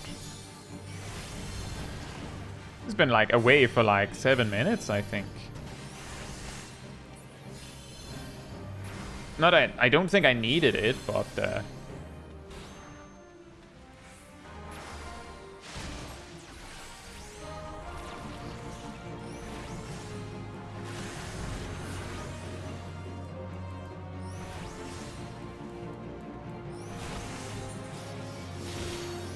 Neon pink.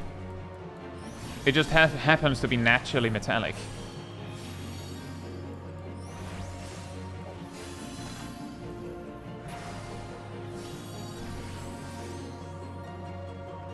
Adult says, for me, a lot of the fun was finding NPCs that could become Blitzball players in the world and recruit them. That makes sense. And I feel like that specific aspect probably wouldn't carry over, because it would probably be like, you know, like a multiplayer game to Blitzball, and it's like your players are literally players, right?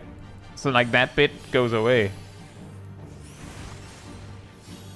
is my guess. Batwelcon says, wild idea would be to make the next fifth range use Vaka's combat. I actually, in a long time in Endwalker, like for a large part of Endwalker, like near the end of course, people were often asking me, what job do you think is coming to like 14 next? Or what job do you hope is coming to 14? And each time I was like, I mean, we need a like, we should have more fist range.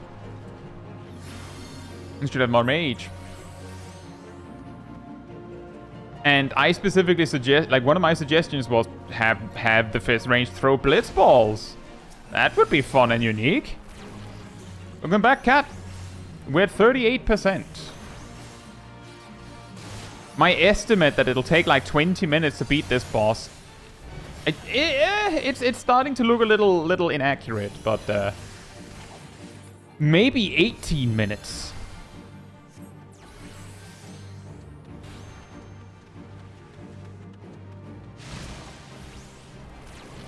Yeah, Gambler fist range could also work.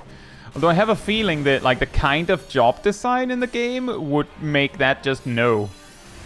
Like, Astrologian isn't even allowed to really have randomness in it.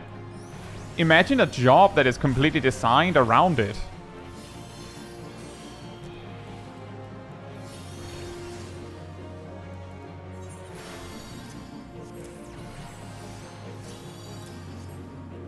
Uh-oh. Made it.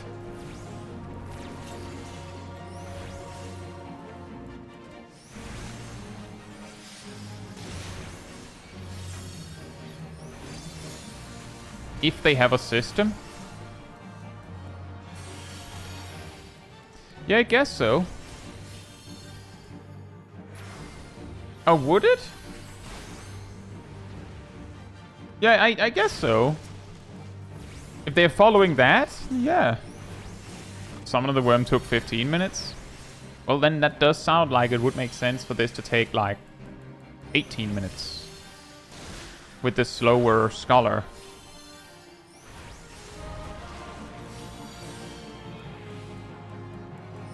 Yeah, exactly, Bertwelcon. But that also means they skipped the Heavensward pattern.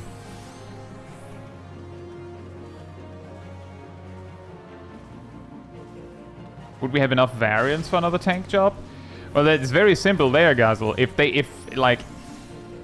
That just says if they do make another tank job and they don't see enough variants for it, I guess they'd have to fix that while they're at it, right?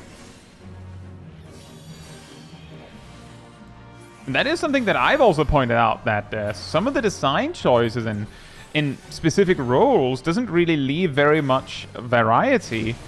So it can be a problem to add to like more jobs. I've also said that like I would probably I would gladly sacrifice new jobs next expansion for a review of the jobs we do have.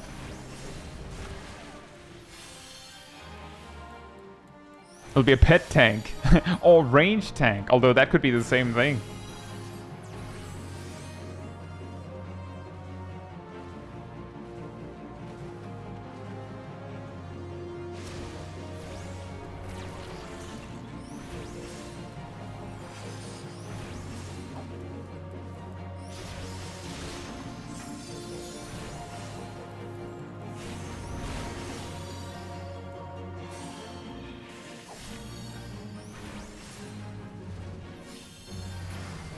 Hey Jasper, hope you're doing well. Hey Dragoon, a tank job. Hey P-Fox, hope you're doing well. Melee, I've also suggested that one. The problem there is that a ranged tank can sort of slot in. Because if mobs come to you, that's fine. That's manageable. But a melee healer is like, that's mega cursed when a lot of boss mechanics assume that you're a healer, so you're ranged. So like that would require a review of a lot of other things. But like that, we could also say that about a ranged tank or a pet tank or whatever like this. There's a lot of like locked in things in the game.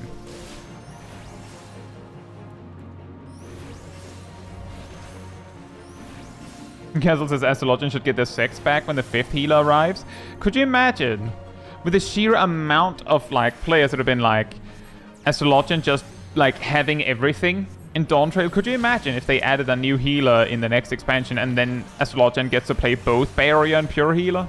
It doesn't even matter if like they were like, that's fine, we've rebalanced it so it doesn't have everything anymore.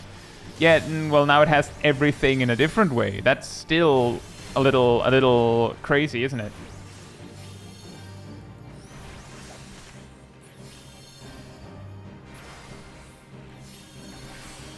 Wouldn't the boss going to the range tank sort of defeat the purpose?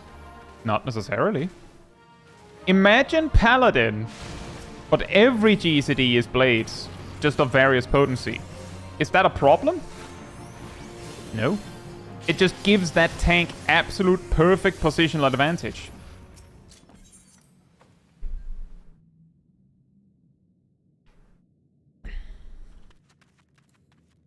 Oh, so that took 15 minutes, actually. I'm pretty sure we pulled at 61.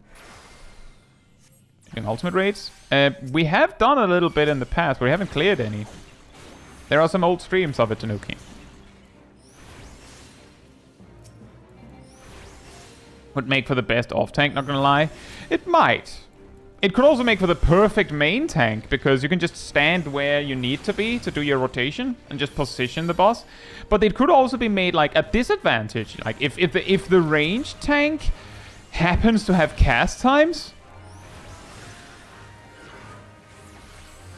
then it suddenly isn't like just free movement, Lamau.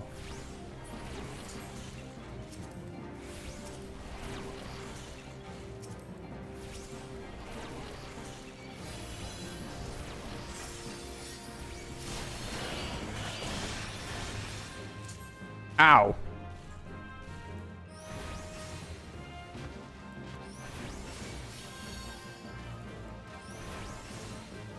This might be a problem. I don't know if I can turn this this ride around without dying.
Made the discovery that the golems are really easy to sneak under. A tank with cast time sounds like a cursed pull. Well, I mean, you give them, you know, the equivalent of shield lob and maybe like an AoE pulling tool that is instant. Like, you give it what it needs. Like, remember, guys, we have like a design, like a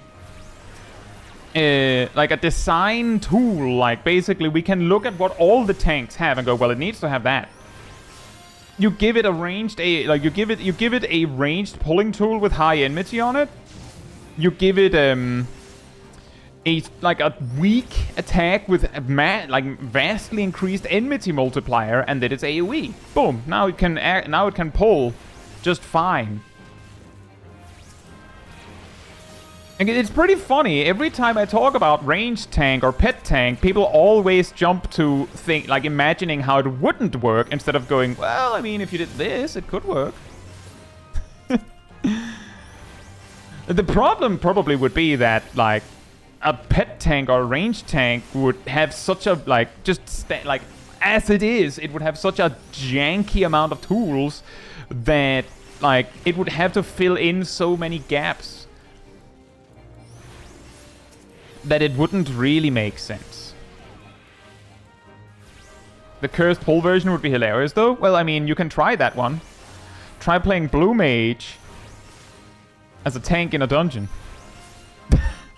Same you. Hope you're doing well.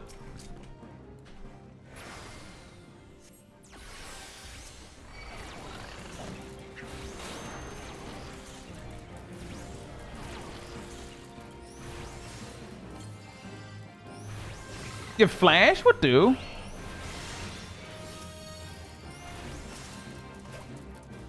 But the big problem with a melee healer is, as I said, is largely that your average boss encounter assumes that if you're a healer, you're ranged. It just assumes that you are.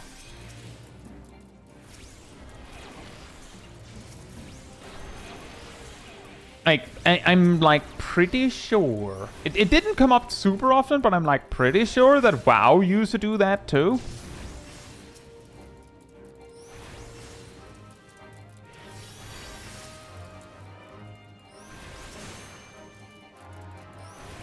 But then they had to change it because then they had Holy Paladin and then they introduced Mistweaver monks that were kinda melee.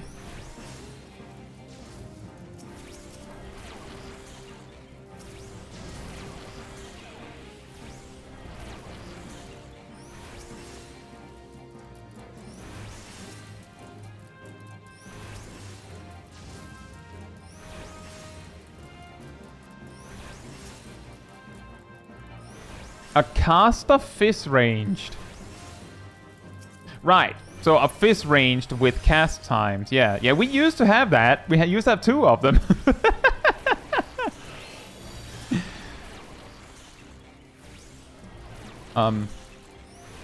Oh my, I thought I had left my copy somewhere.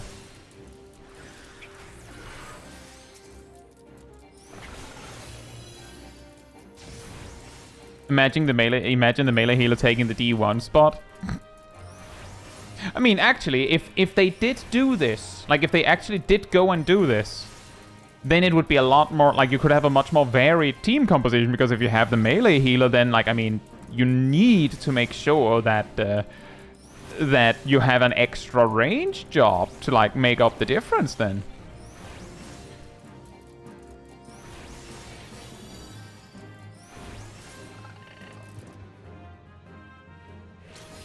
Melee healer sounds good. Imagine when you're low, someone comes and starts kicking you to keep you fighting. Feel better!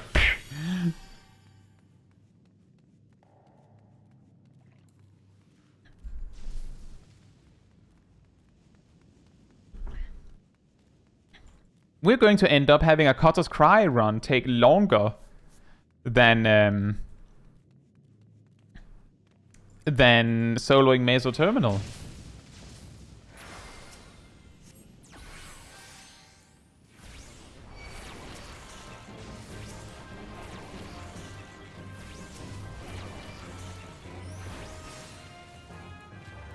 Yeah, if you are enjoying the stream, it does help me a lot if you leave a like on it. You know, tell the algorithm this is an enjoyable stream, like other people can see it as well. So thank you so much in advance. Who knows? Who knows how many people will go, what? When they see how the second boss works when you're alone in Meso Terminal. Go, NANI?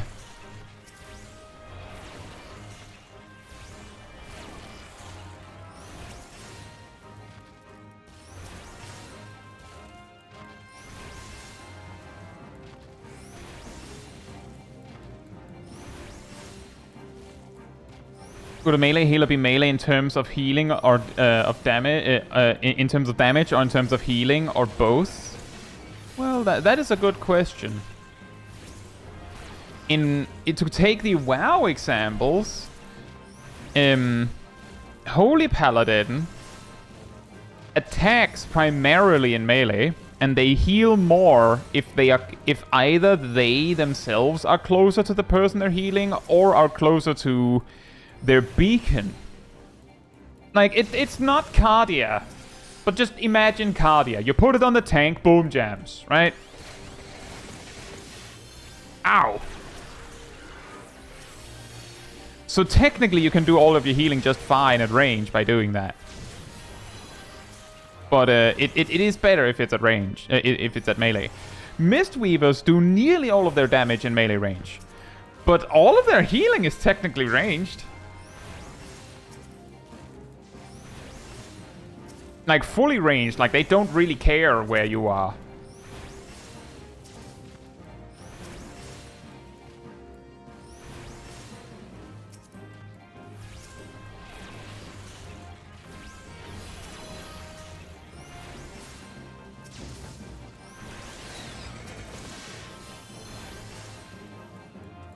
Good thing I didn't pull everything there. Those Spriggans hurt.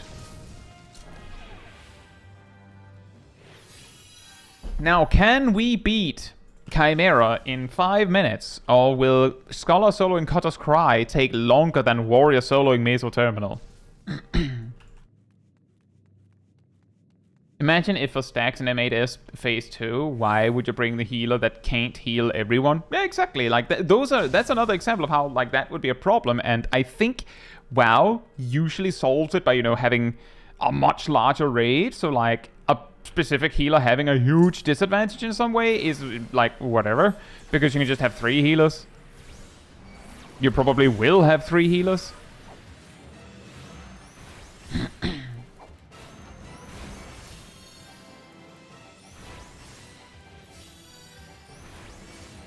I think they've made Chimera run faster.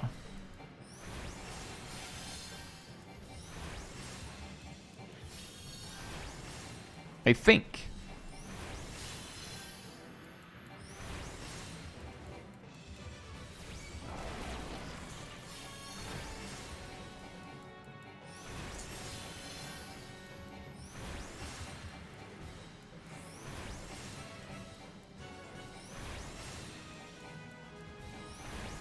Does he look smaller? Maybe. And that's just a spread marker now. Huh. Ow. No, wait, it's just... the spread marker is just a warning sign. Oh.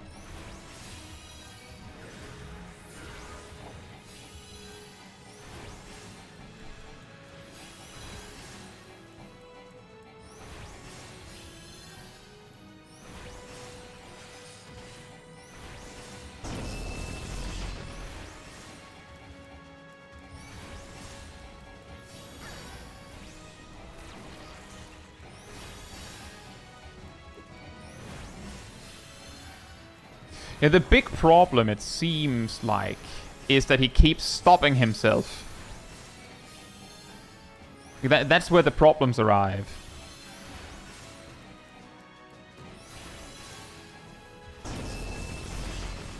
I could have saved some MP there by casting Rune 1. What? You go to the middle for that? Oh no.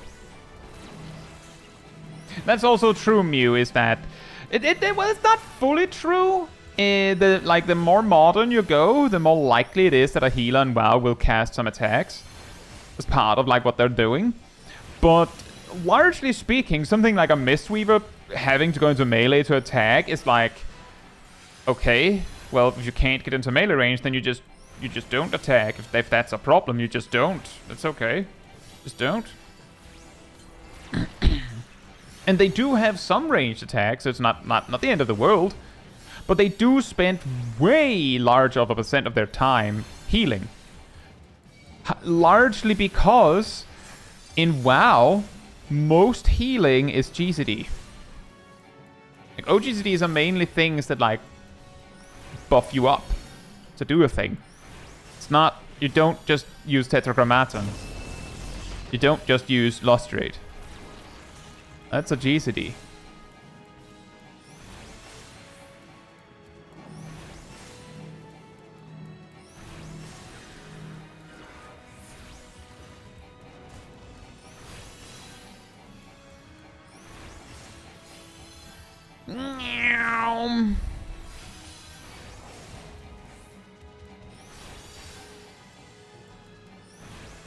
This is generally the big downside with soloing dungeons as healer, is that it's going to take a while.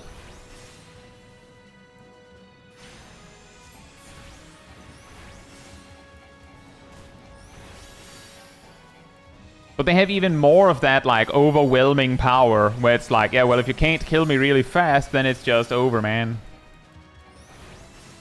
You could be doing this as Astrologian. Well, we did that for Song of the Temple of Khan. Didn't that take like 80 minutes or something? Like, I'm pretty sure it really got down to the wire on the timer.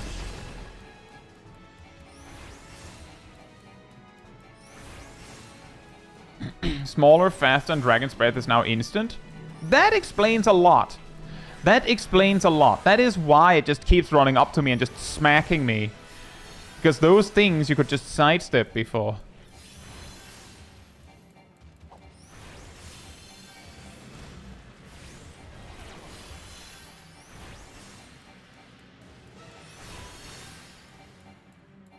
Now that's a good example, Meta Boy. Tetra is a GCD, but something like plenary indulgence would be OGCD. That sounds about right. There are like exceptions. Like there are also some channeled effects where it's like a big cooldown, so you can start it as an OGCD. I'm pretty sure something like Tranquility is an OGCD, but like it's a channel, so it doesn't really matter whether it is or isn't a GCD. Which is why I don't remember.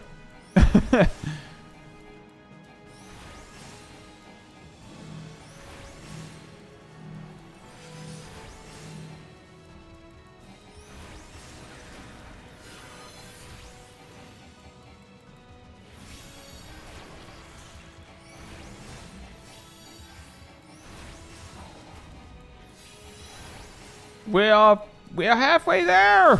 Woohoo!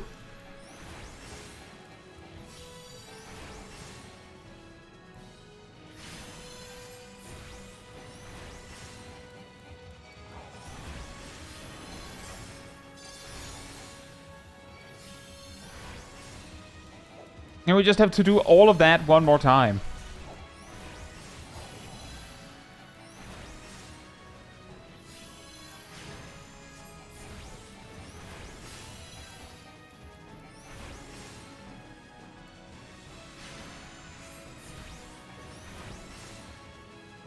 Ah, sweet!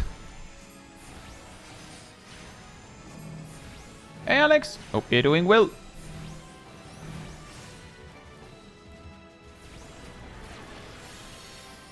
I mean, soup sounds awesome.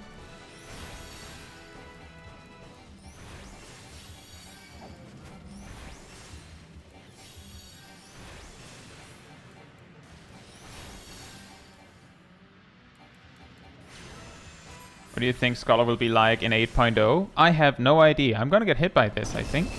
Yep.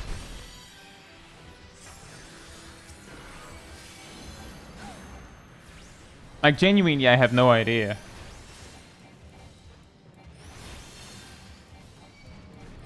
In my... Like, I've said before, I feel like the big problem is that a lot of jobs, a lot of things in Final Fantasy XIV have, like... There's nothing more to do. Like, there's nothing more to add. Which causes a lot of, like... design space problems, and I would say that completely reviewing how healers work would be a good start. The problem is that because of the way that Final Fantasy XIV is designed, there's not really space for that. And hey Andrew, hope you're doing well. This is one thing I was never sure of. Soloing a duty synced, enabling unsync, and then level sync options. That's correct. In this specific case, I've also enabled minimum item level. And no echo, although no echo shouldn't do anything in this specific case. For Dawntrail content, you cannot use the unsync button. Like, that one doesn't work. So you have to bring a pre-made. Like, you have to bring as many friends as it takes to fill the duty. Queue into the duty so that you're inside, and then have everyone leave. Because you have a full pre-made and you queued specifically for that dungeon, the duty system will not penalize players for leaving early.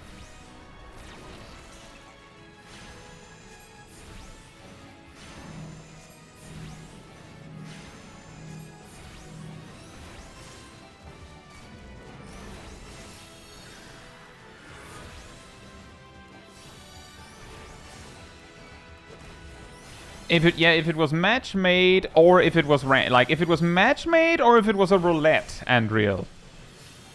If you queued for expert roulette, for instance, to land in Meso Terminal with a full pre-made, and then you leave because you got underkeep, then you still get paid. You still get punished to prevent you from just like spamming until you get the duty you wanted. You said random, so take random. It's really important. Wait, what? I don't think I've seen it use Ram's Breath this whole time. Huh? And yeah, also, as I've said before, giving healers an additional dot to manage will not do anything for the complexity of them if the dot you give them is also 30 seconds. It has to be a different time.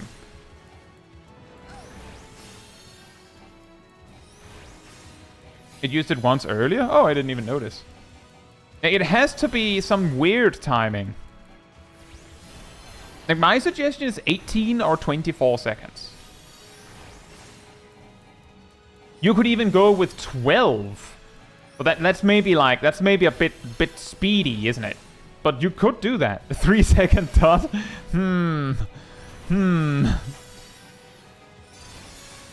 It would focus more on managing dots than healing. Mew, in the past, scholars had 3 or 4 dots. They had 3, and then they could cross-class for a 4th one in a Realm Reborn.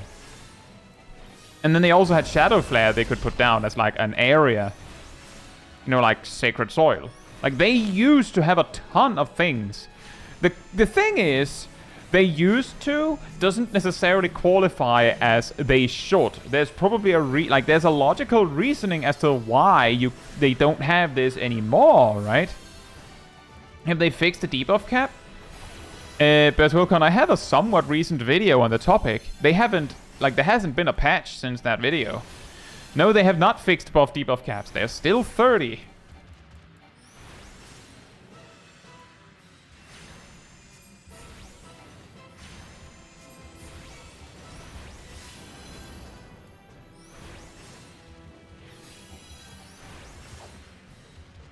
Jasper says, I just want an AoE dot for Sage. Sage has an AoE dot. Sage is the only one that has an AoE dot right now, actually.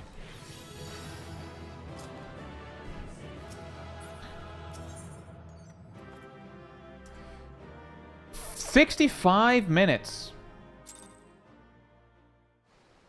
Skull has an Mew, I'm just gonna putting the gauntlet down. Sonic Break. Gunbreaker Sonic Break doesn't count as like a dot. Like, Gunbreaker has a dot, quote unquote, but it's not a dot in that sense. Like, Gunbreaker doesn't have a dot to manage. Like, that's like the implication. Baneful Impaction is also like, it's not a dot to manage, so it doesn't count in my book. There was actually a lot of people that were a little mad that in the same fell swoop that they gave Sage an AoE dot, they gave Scholar that. Like, almost like a consolation prize.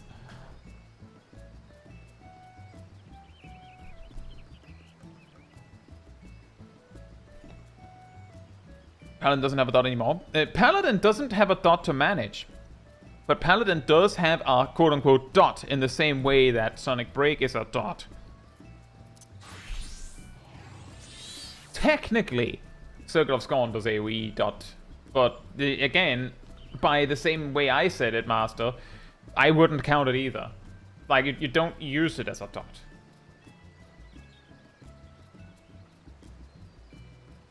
Exactly, it's not a manageable one. But yeah, in the past, healers had multiple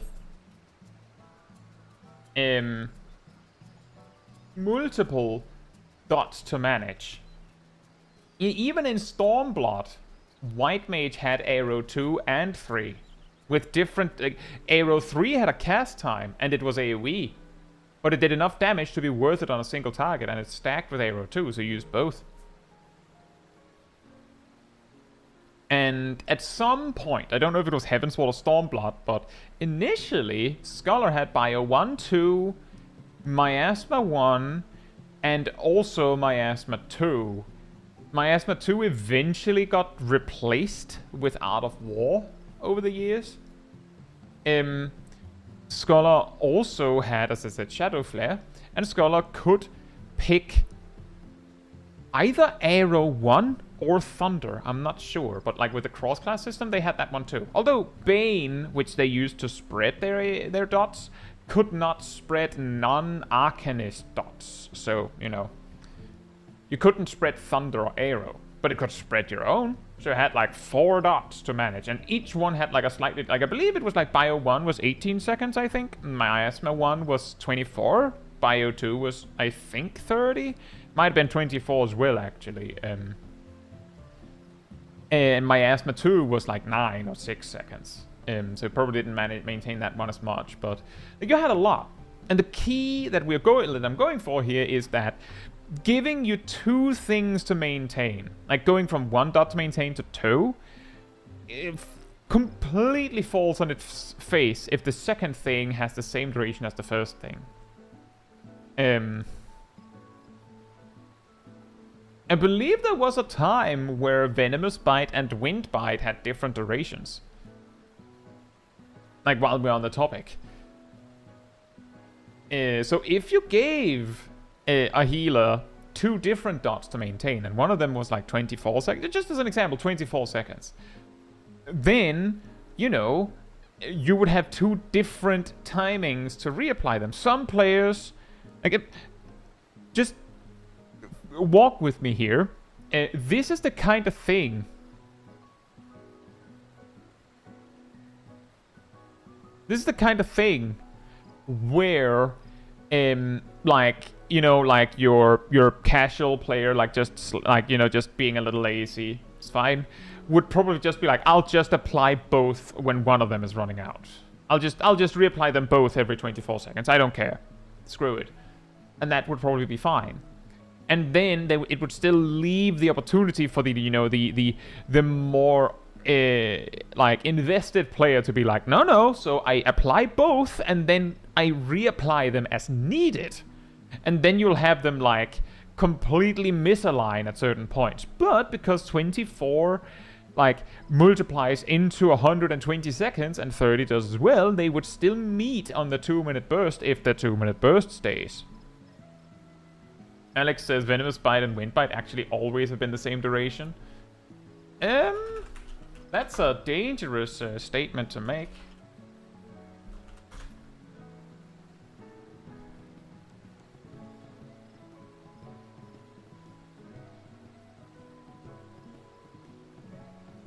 Oh yeah, you're right. Although there's actually one thing that I know. The wikis forget. They don't include the trait that they started with. So hey, Dragon Lord Cuddle, hope you're doing well. And it's pretty funny. Supposedly, in actual A Realm Reborn, Venomous Bite started at 9 seconds. And then like at like level 10 or something, you got a trait that makes it 18 seconds. And then you would get Wind Bite, which, as you said, matched that. So that was also 18 seconds. And then at some point, I think Shadowbringers, they made it 30 seconds, which matters because in Stormblood, they introduced Caustic Bite and Storm Bite, which just were 30 seconds. And then I think Endwalker made it 45.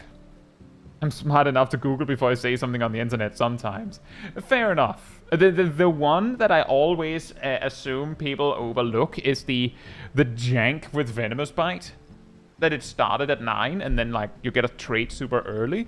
Which is funny that, like, if you look over, learn like the levels where you learn things in actual A Realm Reborn, a lot of jobs were like, you get like a whole bunch of things super early, and then like also super early you get traits that make them better. So it's like Venomous Bite being 9 seconds is like, yeah, but there is no duty that sinks you to the level where that matters. Ever.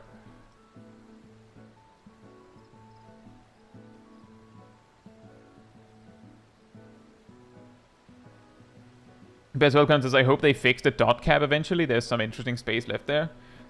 Guild test? Nope. The lowest guild test is level 10. So it would just be synced fates. Yeah, something like that. Cat says for cross-class reasons, yes. Maybe. As far as I recall, most of them would be like, if it's like you get an action super early and then like you get a trait, it was like no one else gets Venomous Bite. So the fact that Archer gets a higher duration on it didn't matter because no one else could use it.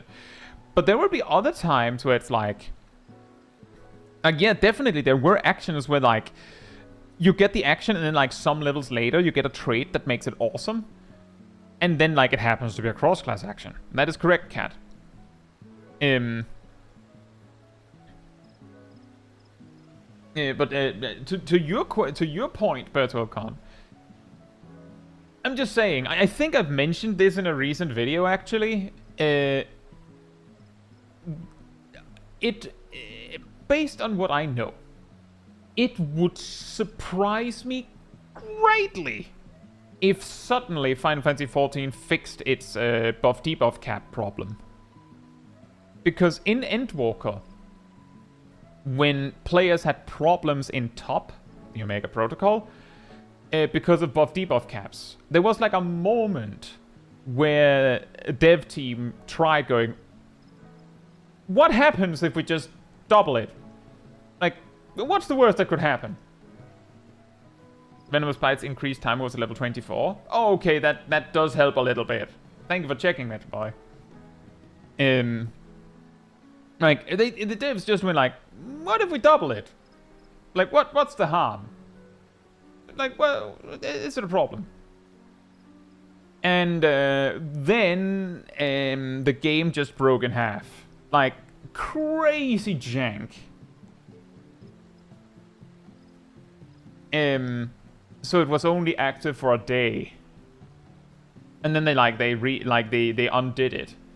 Basically demonstrating that, no, actually the spaghetti code says we can't. So it would be a large amount of work probably to figure out what went wrong. Like why that broke the game in half. And then fix that before they would be able to change buff-debuff caps. And I feel like there are other things that they've like just found an easy sidestep solution to. I feel like there are other things that are like lower hanging fruit that they didn't have to do that. Like they could have fixed it. But instead they just like made it not a problem. It's very easy for me to be like, they could have fixed that. Like, I don't know what the code is, right? So I don't know if it's like, yeah, no, you can't fix that either. But like, for example, in Shadowbringers, all healers except Astrologian had 2.5 second cast times on like their filler spell. Like Ruin, well, Broil, Glare, Stone was 2.5 seconds. But because of cast attacks, which still exists by the way, it was actually 2.6 seconds. Black Mage also had this problem. Up to 7.2. Black Mage has like 4 actions where it even comes up. Which is Cold Blizzard 3, Hot Fire 3, non-cold fire 2 and non-hot blizzard 2. Like, that's it. Because of the changes. But the alternative, and you can see this because basically all casters that would have cast attacks problems just have GCDs that are longer than the cast time. Boom. Now, not only is Swift Cast not a gain to use on it, but the cast attacks doesn't apply.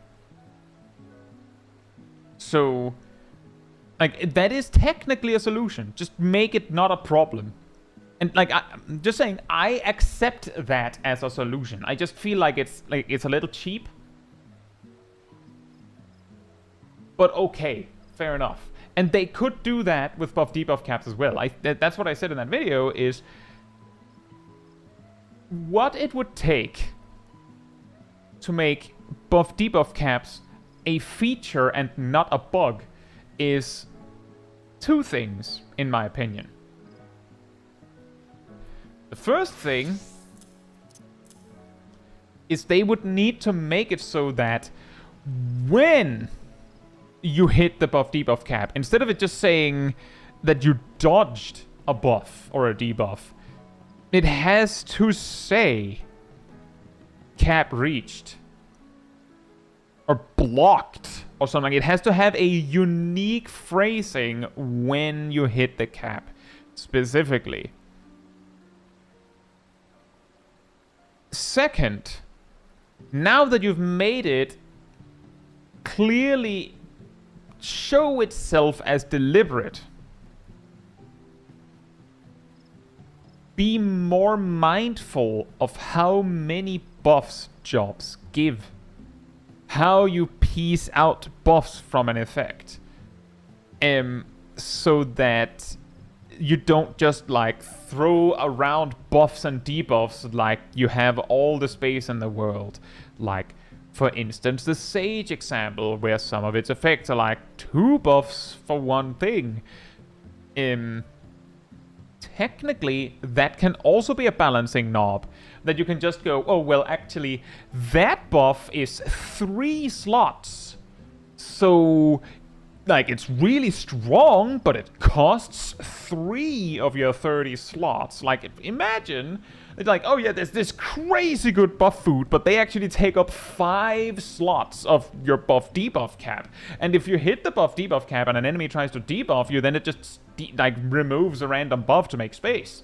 Like, there's a lot to do here, and they could make it very deliberate. They haven't, right? They haven't. That's the problem. That's the story I'm going with. Is they could have done something, they haven't. So it's a bug that has existed since A Realm Reborn, and they don't have a solution, it seems. And as I said in the video, you can have this one, Yoshi P. Dev team. You don't have to credit me. I'll know if it happens. I'll be like, I said it first if it happens. But you can have it. I won't be like, hey, you didn't credit me. But I'll know. I'll know. And also true, Alex. Some personal buffs could just be gauge elements.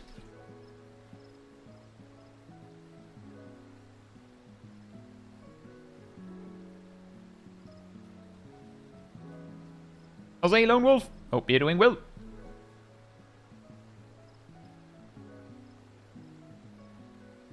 It would be fun. It would be hilarious if your name suddenly showed up in the credits of it. That would be really funny.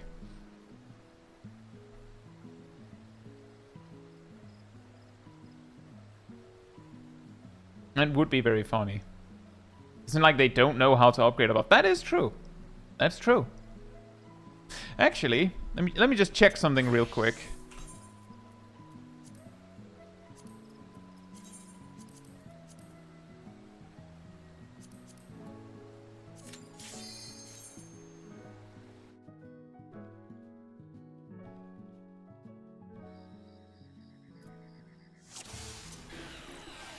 Okay, they have changed that. I'm pretty sure at some point it didn't say enhanced thrill of battle effect, but there's something funny about the fact that it just adds that.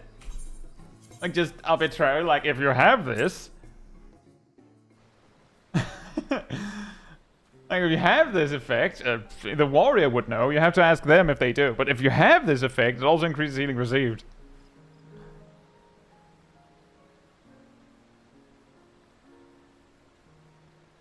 Yeah, exactly, Zarp. Like, it looked exactly like that when they doubled it.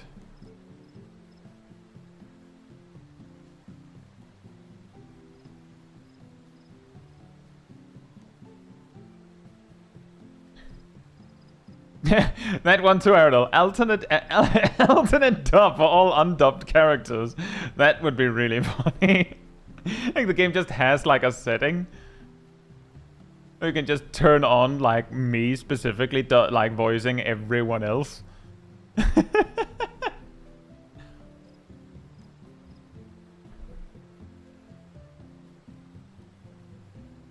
Alex says, I did like the one story reading video. Yeah.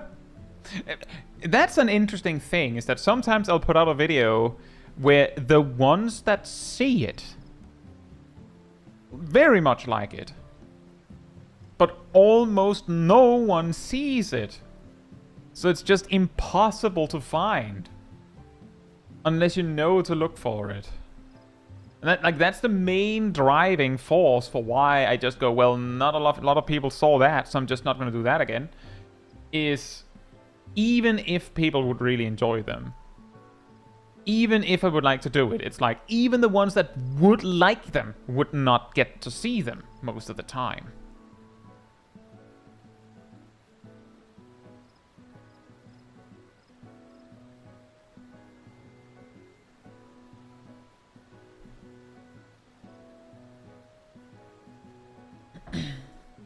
Alex says, that reminds me of the Escort the Mob challenge. Yeah, exactly, that one too. That was really funny. I've been doing unsynced dungeons to test it out. Yeah. Nerdmaster said, I saw the extreme video. It's going to be on my bookmarks for a long time in case I drop into one accidentally. Yeah, that's great. That was also like, my expectation is that that kind of video is going to completely faceplant on release. But if people know that it exists, and people that know that it exists refers other people to it and things like that, then it might be able to, like, work in the long term. That's also the reason why I made one big video with 9 bosses instead of 9 videos, because each of them individually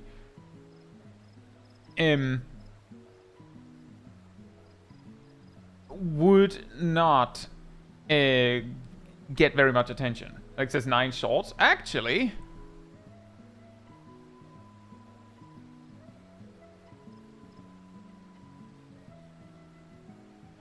I have those.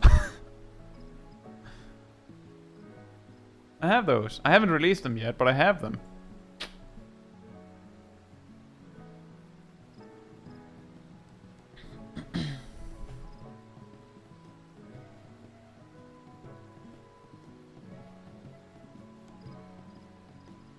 News says your I Realm Reborn Extreme 2-minute VOD video, I guess VOD, came at the perfect time for me. My team about to start on working our way up to Forbidden Blue title, starting from ARR. Nice. Exclusive preview, yeah.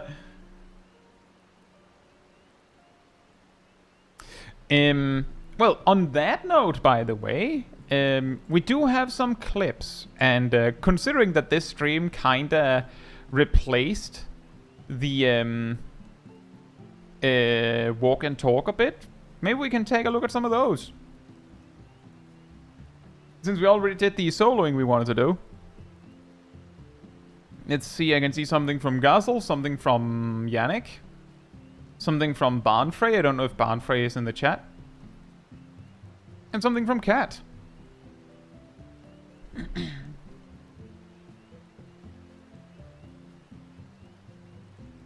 Let me know if you're in the chat. Cat is here. Oh!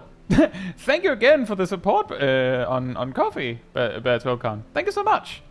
That's awesome.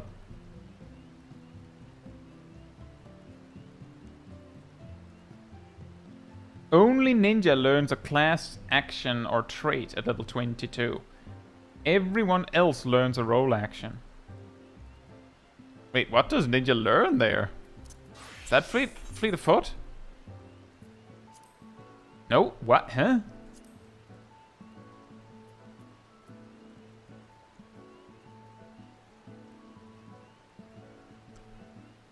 Am I blind?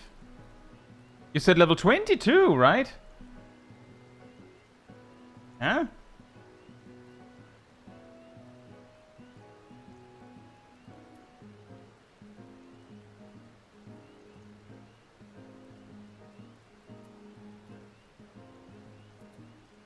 Huh? Anyway, how about we start with Cat's clip, which is a little bit more soup.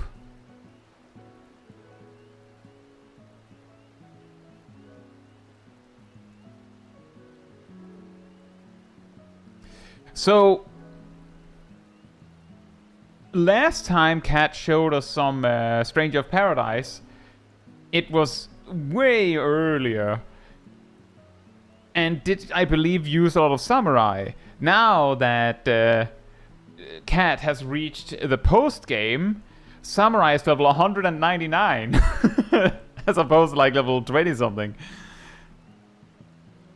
And Cat wanted to show us some late game combat of the same boss, by the way, which is the Black Knight. Oh, we get an explanation. Weep stance, the signature move of the katana. That is correct. Moveset in the weep stance, you generally have two options for attacks. The first option is a light attack combo with parry frames, meaning a well-timed attack can parry enemy moves. The second option is the customizable MP spending special combo. Comboing MP spenders is key to maximizing katana damage. That's correct. However, the special combo can also be cancelled into the light attack combo with zero animation lock, meaning your big hitters can become parry frames at literally any time.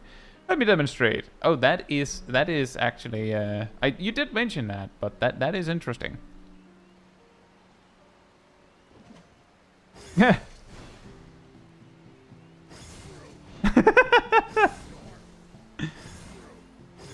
You're gonna run out of MP.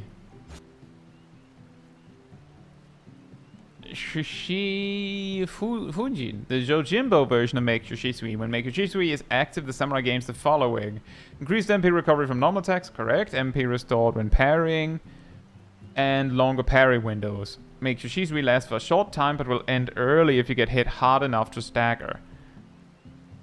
Which a lot of the time when you're playing through the game means if you get hit on hard, I'd say. The upgraded Shishifujin is not complicated. It costs extra MP, but will nullify any damage from the attack that cancels Make Yoshisui, basically adding some much needed tankiness.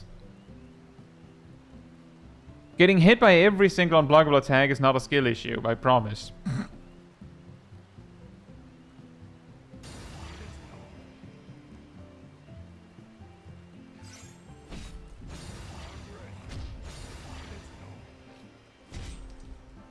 Nice.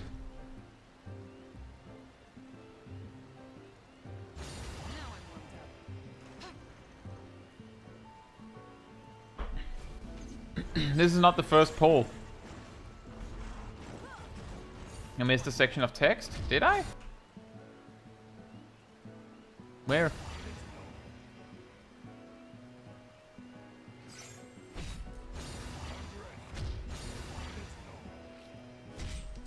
I don't think I did.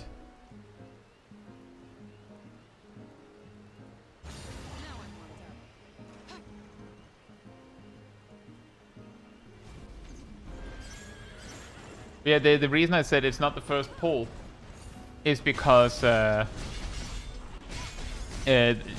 didn't go in with the MP bars they started with. There's like, basically there was a corpse on the floor.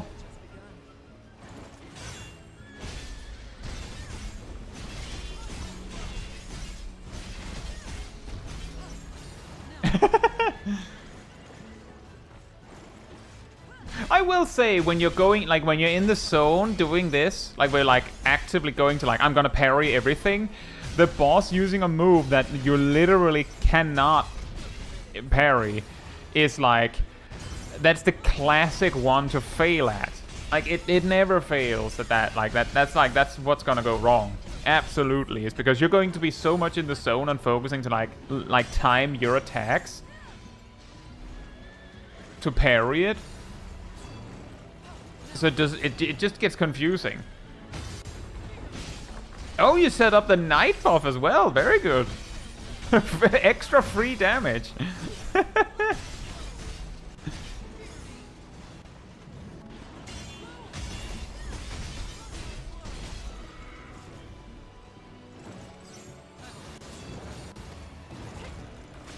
Very nice. And yeah, I do see the Black Knight has in phase 1 this move where it just sends phantoms. It does not do that in the first incarnation of the fight. And it does not look like that when it uses Windstorm either.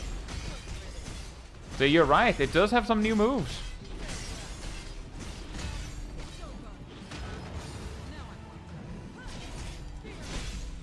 Oh.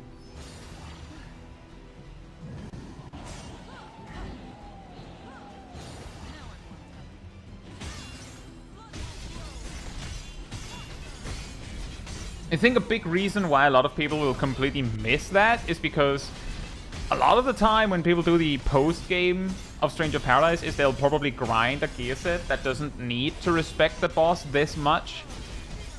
And then they'll just go and like plow through them with that before the boss gets to do anything. But Cat is not like that. Cat looked at the possibility of making a build that just one-shots everything and said, what if I had fun instead? Imagine that. Wouldn't that be crazy? Very well done, by the way. Was that one potion used?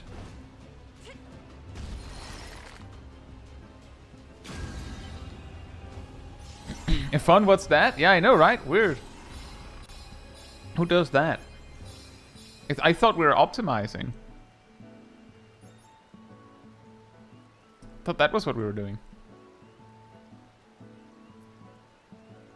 Yeah, well done. To me, the reason why I feel like one shot might come out later, but I don't want to look up cheese. Oh, just to be clear, Cat, it's not necessarily cheese. It's just like people going, well, if you stack all of these things, then this like basically. I think I've already explained it before, but like, the build I used. Also used Katana. Hey Fern, hope you're doing well. Also used Katana. And also used the Weep stance. It's just that instead of using parry frames, and instead of using Samurai, because you're not going to use parry frames anyway, you're not using Samurai because what's the point, right? So you put in Dark Knight instead, that just makes you do more damage. And then you find a way to produce so much max MP and restore MP that you just have a permanent Lightbringer effect, which makes you do more damage. And I'm specifically being a little vague about this because Cat is like, I'm not gonna look up cheese. And I'm like, let me just explain the cheese. But you just make it so that you generate so many resources that you can have permanent Lightbringer. And then you get a specific item or a specific affinity that makes it so that you're technically invulnerable during Lightbringer. And then who cares about parrying? You can't take damage. And then you just spam the strongest katana special in the game. Just spam it. At anything that moves. You don't even look at what the enemy is doing. The only thing that can get your attention is if it's something that can stop Lightbringer. Or can somehow kill you through it. Otherwise, don't care. Doesn't matter.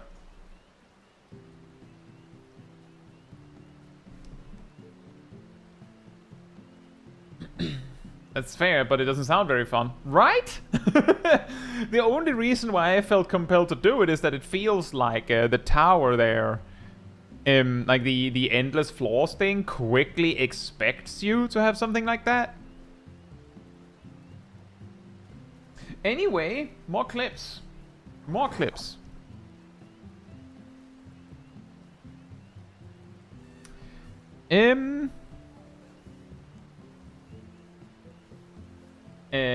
Guzzle is here. Don't know if anyone else that put a clip is here. Is Yannick here? Astrologian is the only job in the game that learns an action and trait at level 34. That sounds right. Aspected Benefic, right? Or is it, don't tell me it's Enhanced Benefic. Oh no, it is Aspected Benefic.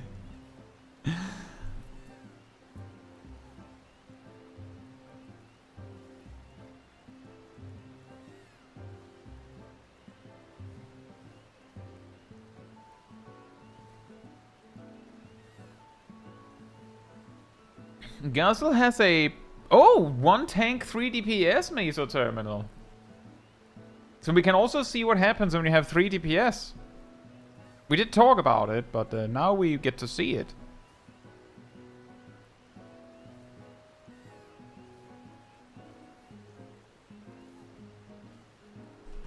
And it is Black Mage.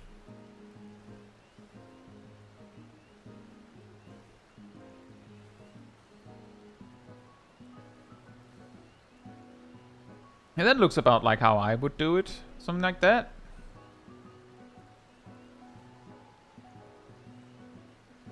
It's turbo because of 3 DPS. Important stamps are in the description. That's fine. We can probably slow down if something really, like something special happens. And if it's at this speed, we can easily watch the whole thing.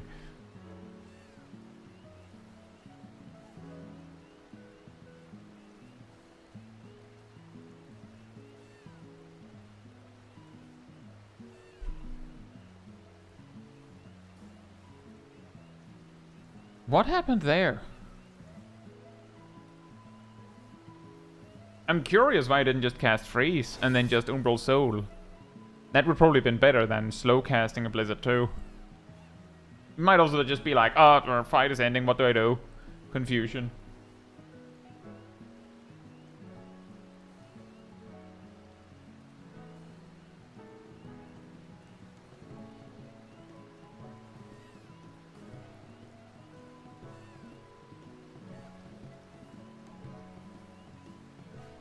You know, I was gonna comment that it was pretty... Oh, wait. Right at the start of the dungeon, the dancer had you as the dance partner. Then they switched to Viper at some point. I was just going to mention that it was a little funny that they defaulted to the Black Mage. Because Viper's usually like a slam dunk for dancers. Now, I don't know why they switched. I didn't notice exactly when, it's not that important. But it is funny that even with the switch, you were top on enmity among the DPS. Also, how quick was that? Did the boss actually manage to like get properly started?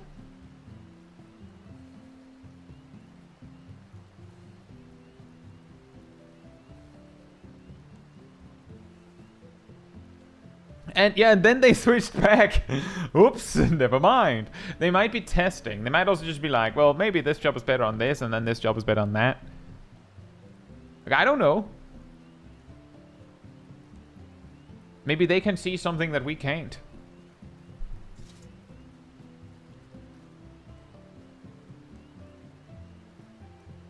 Yeah, this is the kind of stuff where...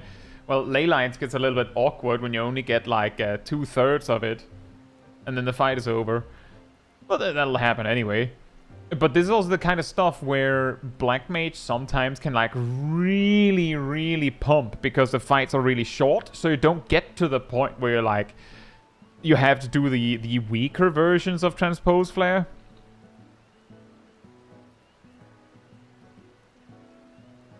And of course a random tank gets the healer ad.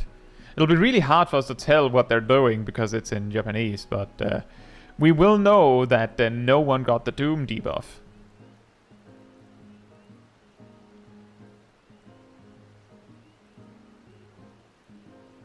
Oop.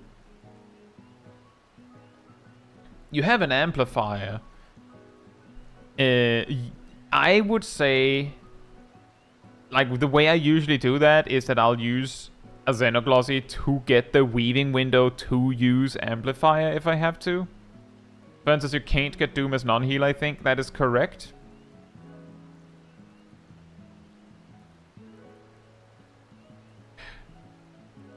But the reason for that, Fern, is actually because the bosses use actions based on what you're playing. As in, while the bosses might have different amounts of HP, they will only use the role-specific things against someone that is of the appropriate role.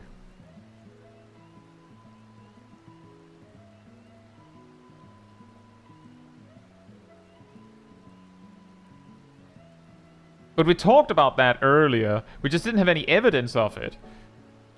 Because you might want to see it in the VOD, but when we soloed Meso Terminal, what happened is that I got grabbed by the tank ad, and then the 3 other ads just kind of just stood there, looking very menacing, doing their idle pose, looking at their axe, just waiting.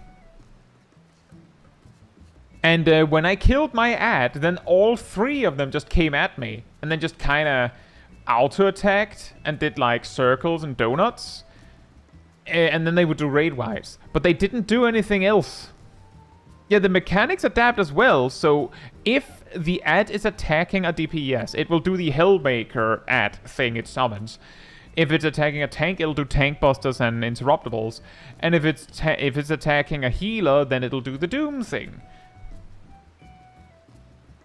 But if you're solo, then only one of the ads will set up their jail thing. And then when you kill yours, then the other 3 will just come at you awkwardly confused and not do anything. They'll just do circle AoEs and donuts. And raid wipes. And they do less DPS than like a regular mob, in my opinion. So...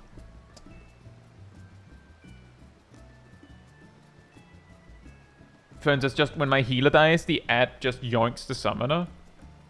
Well, yeah, when... That's the thing, is that to make sure that, like, for instance, the healer ad can't just, like, slowly kill off everyone by putting Doom on them. It can only put Doom on someone that can actually save it. Or someone that can actually deal with it. Well, I get what you mean, for just someone, right?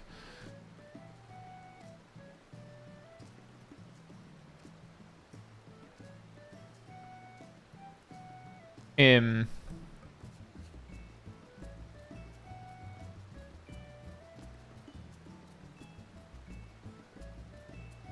I catch a, oops, I forgot to paradox? I think I did. Oh.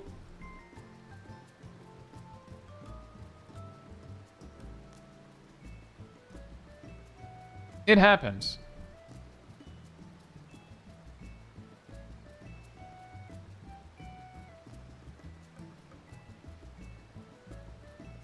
It was a UI 1B3 Swiftcast, but you clipped the G-City, but you kind of had it. Oh, look, wow. But that looked good. That looked good. I didn't really see anything major standing out to me. As I said, I just, watched gameplay look good. Good Black Mage gameplay. But yeah, apparently if there is only one player, then the 3 other ads will not start their sequence. So when one of the ads dies, they won't have their little arena to yoink you into. Thank you, Travis. Hope you're doing well. Which means that soloing that fight is actually probably the easiest of the fights. Because you're basically doing one normal boss fight. And then you have, like, the longest, most noodly damage trash pack of all time. And that's it. It's a little sad, actually. I would say that the soloing it with a party is harder. Yeah, I guess so. Yeah. Hypothetically, if you went into the dungeon, just had 3 bodies waiting in the wing, and you do, like, you solo everything, and then you reach the second boss, and everyone enters the arena, but your 3 bodies just, like, let themselves loose, then it might be harder. Because then, like, the arenas would be there. I don't know if something weird happens if you do that, but I would guess that would mean. But would it be harder? Because as I understand, what it would do is that you would fight one boss normally, and then, like, arbitrarily one of the 3 remaining bosses would yoink you and say, my turn! And then you would just do the same fight again, and then, like, the next one go, my turn! And you do the same fight again, and then, like, the 4th one do the same thing. So it's like... that would be a much more interesting challenge. Yeah, it would be longer. It would be a more interesting... if you got yoinked, you'd need a Shuna. No, you wouldn't. I see that you missed something just now, Travis. The bosses are not custom made for the character they're fighting. They match you. So if it's fighting a tank, it will use the tank toolkit. If it's fighting a healer, it'll use the healer toolkit. If it's using fighting a DPS, it'll use the DPS toolkit. So you would not need a Shuna. Yeah, exactly. It would just be the tank fight 4 times, and the tank fight was not hard. So it would just be longer. It would be harder than fighting the tank boss and then just like three dudes. By fighting mean the tether? Well, yeah, I mean they would yoink you so you have to fight them because of the tether, yes.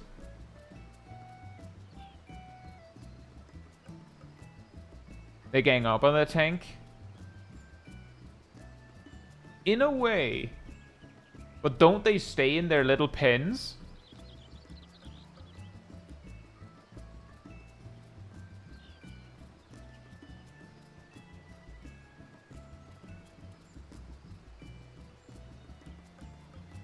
That does sound strange. I specifically remember when someone died in my group that the boss that was fighting that player just sat there and waited until someone else was available. Or the person they wanted to fight was available again.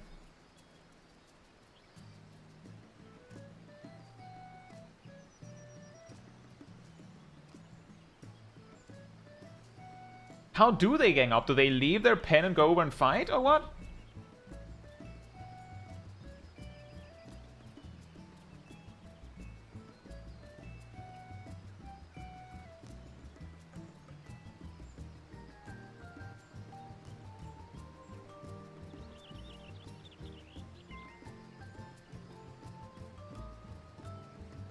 They leave and go to the tank. Do they use mechanics, or is it just circles and donuts and raid wides?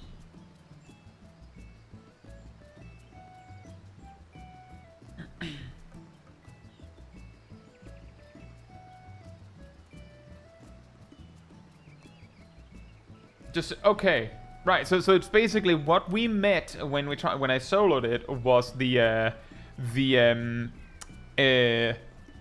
failsafe. If there's only one guy left, what do? Oh, they all just go and help the guy, like help finish off the last guy. But because like there's one guy doing the mechanics, the other 3 will just do like a small thing. Right. Right. That makes sense.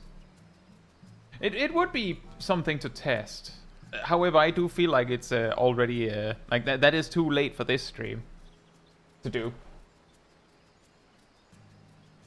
But that would be something to worth testing. Basically the only thing you would have to do is do the dungeon normally up to the second boss, and then just have everyone but one person die off.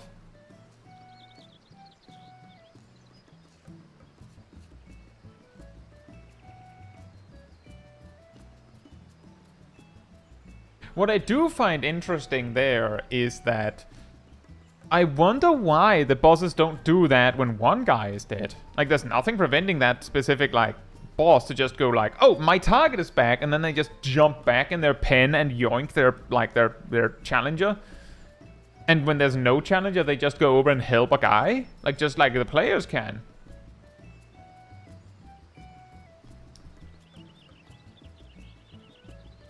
Weird that they only do it when there's one guy left.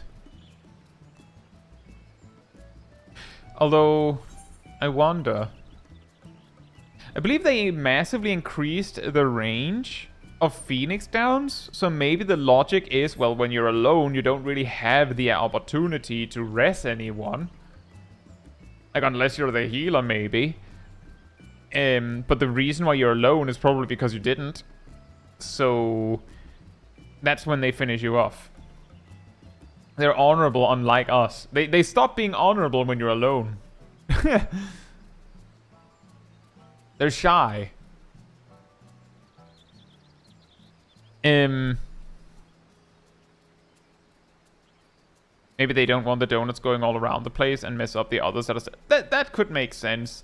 That it would be really, really insanely unfair really fast. That one guy dies and then suddenly everything just breaks into chaos. Yeah, exactly, Metaboy, which is why they only go for it when there's one guy left. He probably won't live.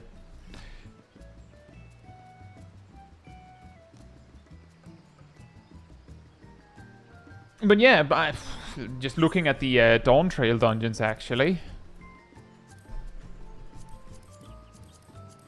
Between these 6, I would probably place Uewaza Field Station at the top as the hardest.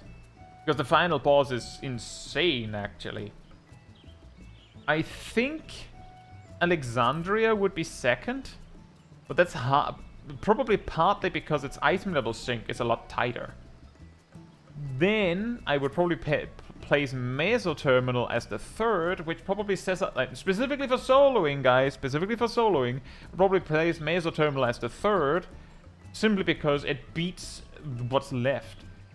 Then I'd probably place Ghost Park as the fourth, mainly because it can really quickly go sideways, and the point where it starts to go sideways is your average party will clear the bosses before things start going off the rails. But solo, you will not, which means that you have to actually really deal with the chaos of the first boss and the second boss. The third boss is actually really easy, but the second and first boss actually get really, really, really scary. Ghost Park at fourth, mainly because guys are good latency. That might be the case too, but I'm just saying, Gazel, when all of the children are targeting you, you know where you were, so you just have to like sidestep that. Like, just be smart, and then you can dodge all of them. You have full control over where they're running. And then I'd probably place Underkeep at 5th, and then Tender Valley at 6th.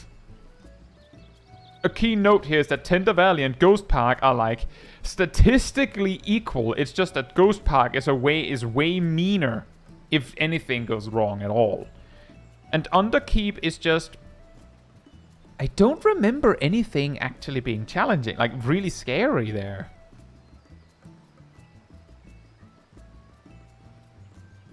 So it's just like Uewaza has the crazy damage numbers. Alexandria has the sinking advantage and then like reasonable damage numbers. And I think every boss has a stack marker, which is usually painful. And then Meso Terminal just happens to have, I feel like the first boss was actually a little scary. Like, it almost killed me at one point. And it wasn't because I was getting hit by mechanics. It was actually because it just did a lot of damage. But yeah, so far, and then there's like 2 more dungeons left, I think, the expansion, which is a little concerning now that I think about it.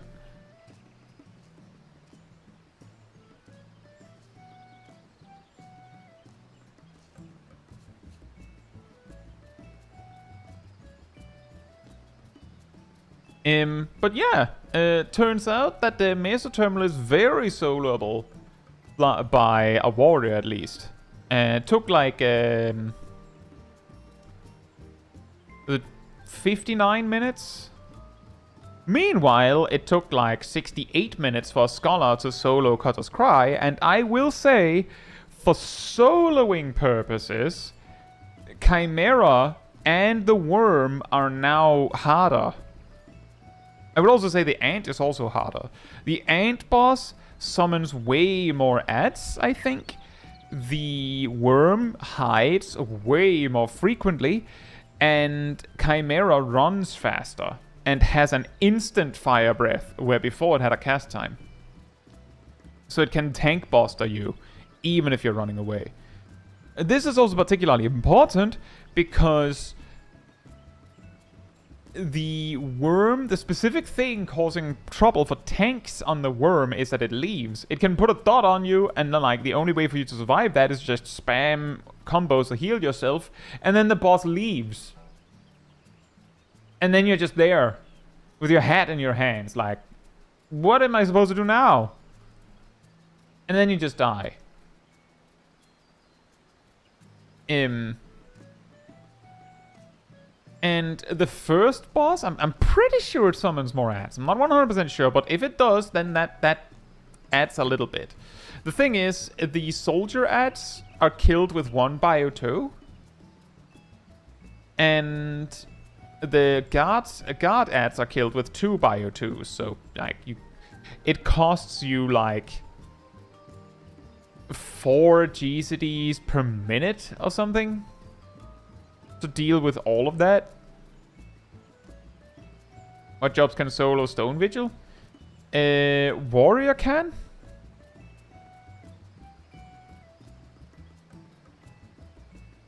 I think Dark Knight might be able to as well, but I know Warrior can. At minimum item level as well. And just to be clear, the reason I'm like between Dark Knight and Warrior is because Stone Vigil is like in like a supremely specific level range where Gunbreaker just barely does not have Aurora, which would make it supremely awesome at it. And the difference between Warrior and Dark Knight is that Dark Knight only does 1, 2, 3s, and it's 3 heals for 300 potency. Meanwhile, Warrior has Inner Beast. Its 1, 2, 3s only heal for 250 potency. But Thrill of Battle also heals when you need it. And it also boosts the potency of your potions if you're using a potion that has like a higher scaling. Metaboy says, what dungeons can Warrior not solo? Synced Cutter's Cry, actually, as far as I know. Go ahead, try.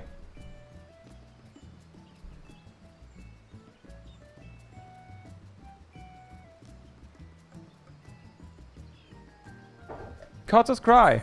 That's why I did it as Scholar.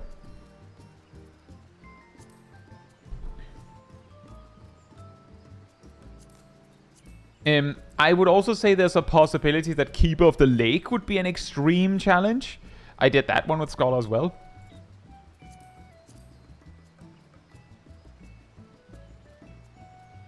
I'm assuming you have to dodge the first boss's fire breath that just kills you.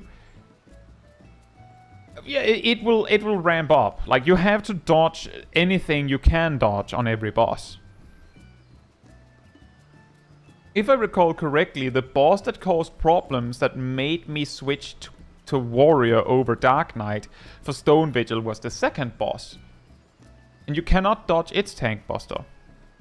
But it's like, if you calculate in, like, if you write out all of the potency, like, scaled, how much potency Thrill of Battle is equivalent to in healing, 20% HP, and used Thrill of Battle on cooldown and only did 1, 2, 3s, then Warrior is like 1% more healing per second than Dark Knight. But Warrior also wants to use Inner Beast, which doesn't heal. You can just not do that, of course. Like, you can just choose not to if you need the healing. Simultaneously, Thrill of Battle being a cooldown and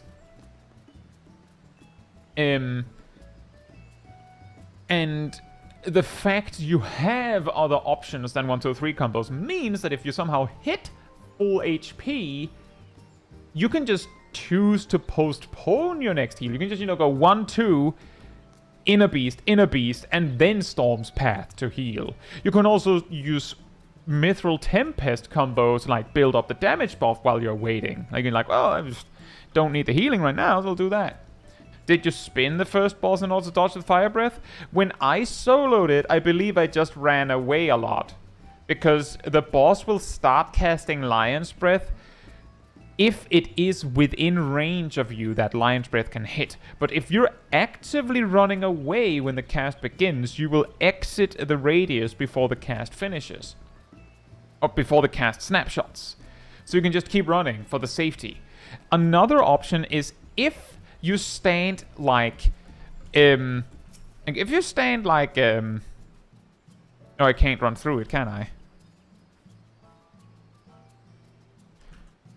If you're standing, like, on top of it.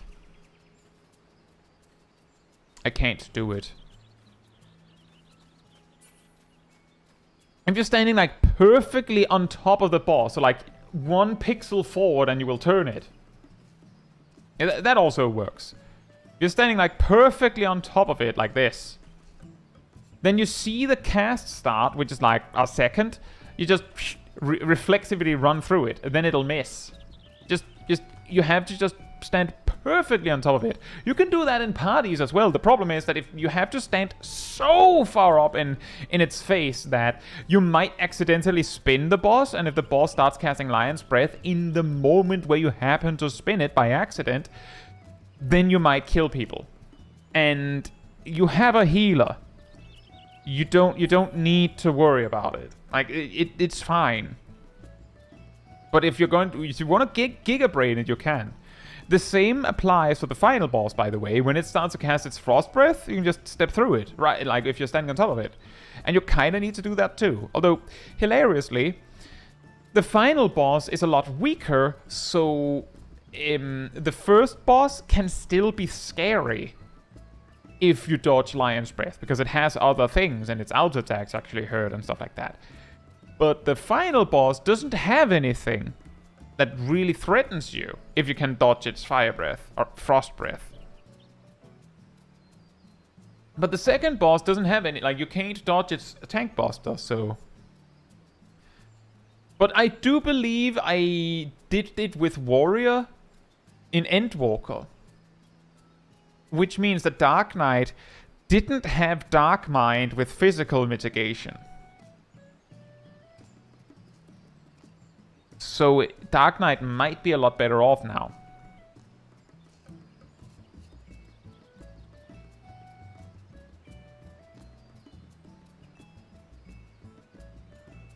But yeah, Kata's Cry is something Warrior can't solo. Most other dungeons that Warrior can't solo are ones where it's like, yeah, well, obviously, like the area you can't solo synced because you just get crowd controlled on the final boss. You can, however, solo everything other than the final boss. I believe Aurum Vale's first boss, at least, requires some cheese to do it. But Scholar can solo Aurum Vale synced. Minimum item level as well. Scholar can also solo the male Darkhold synced. So like, there are some. 11. Hope we're doing well.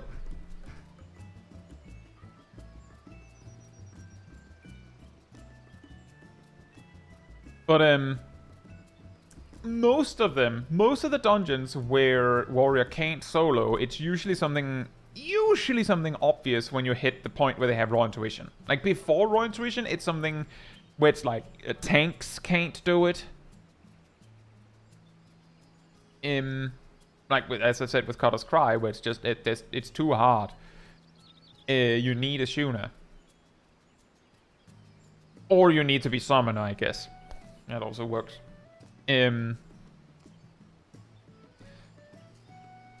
But once you have Raw Intuition, it's basically...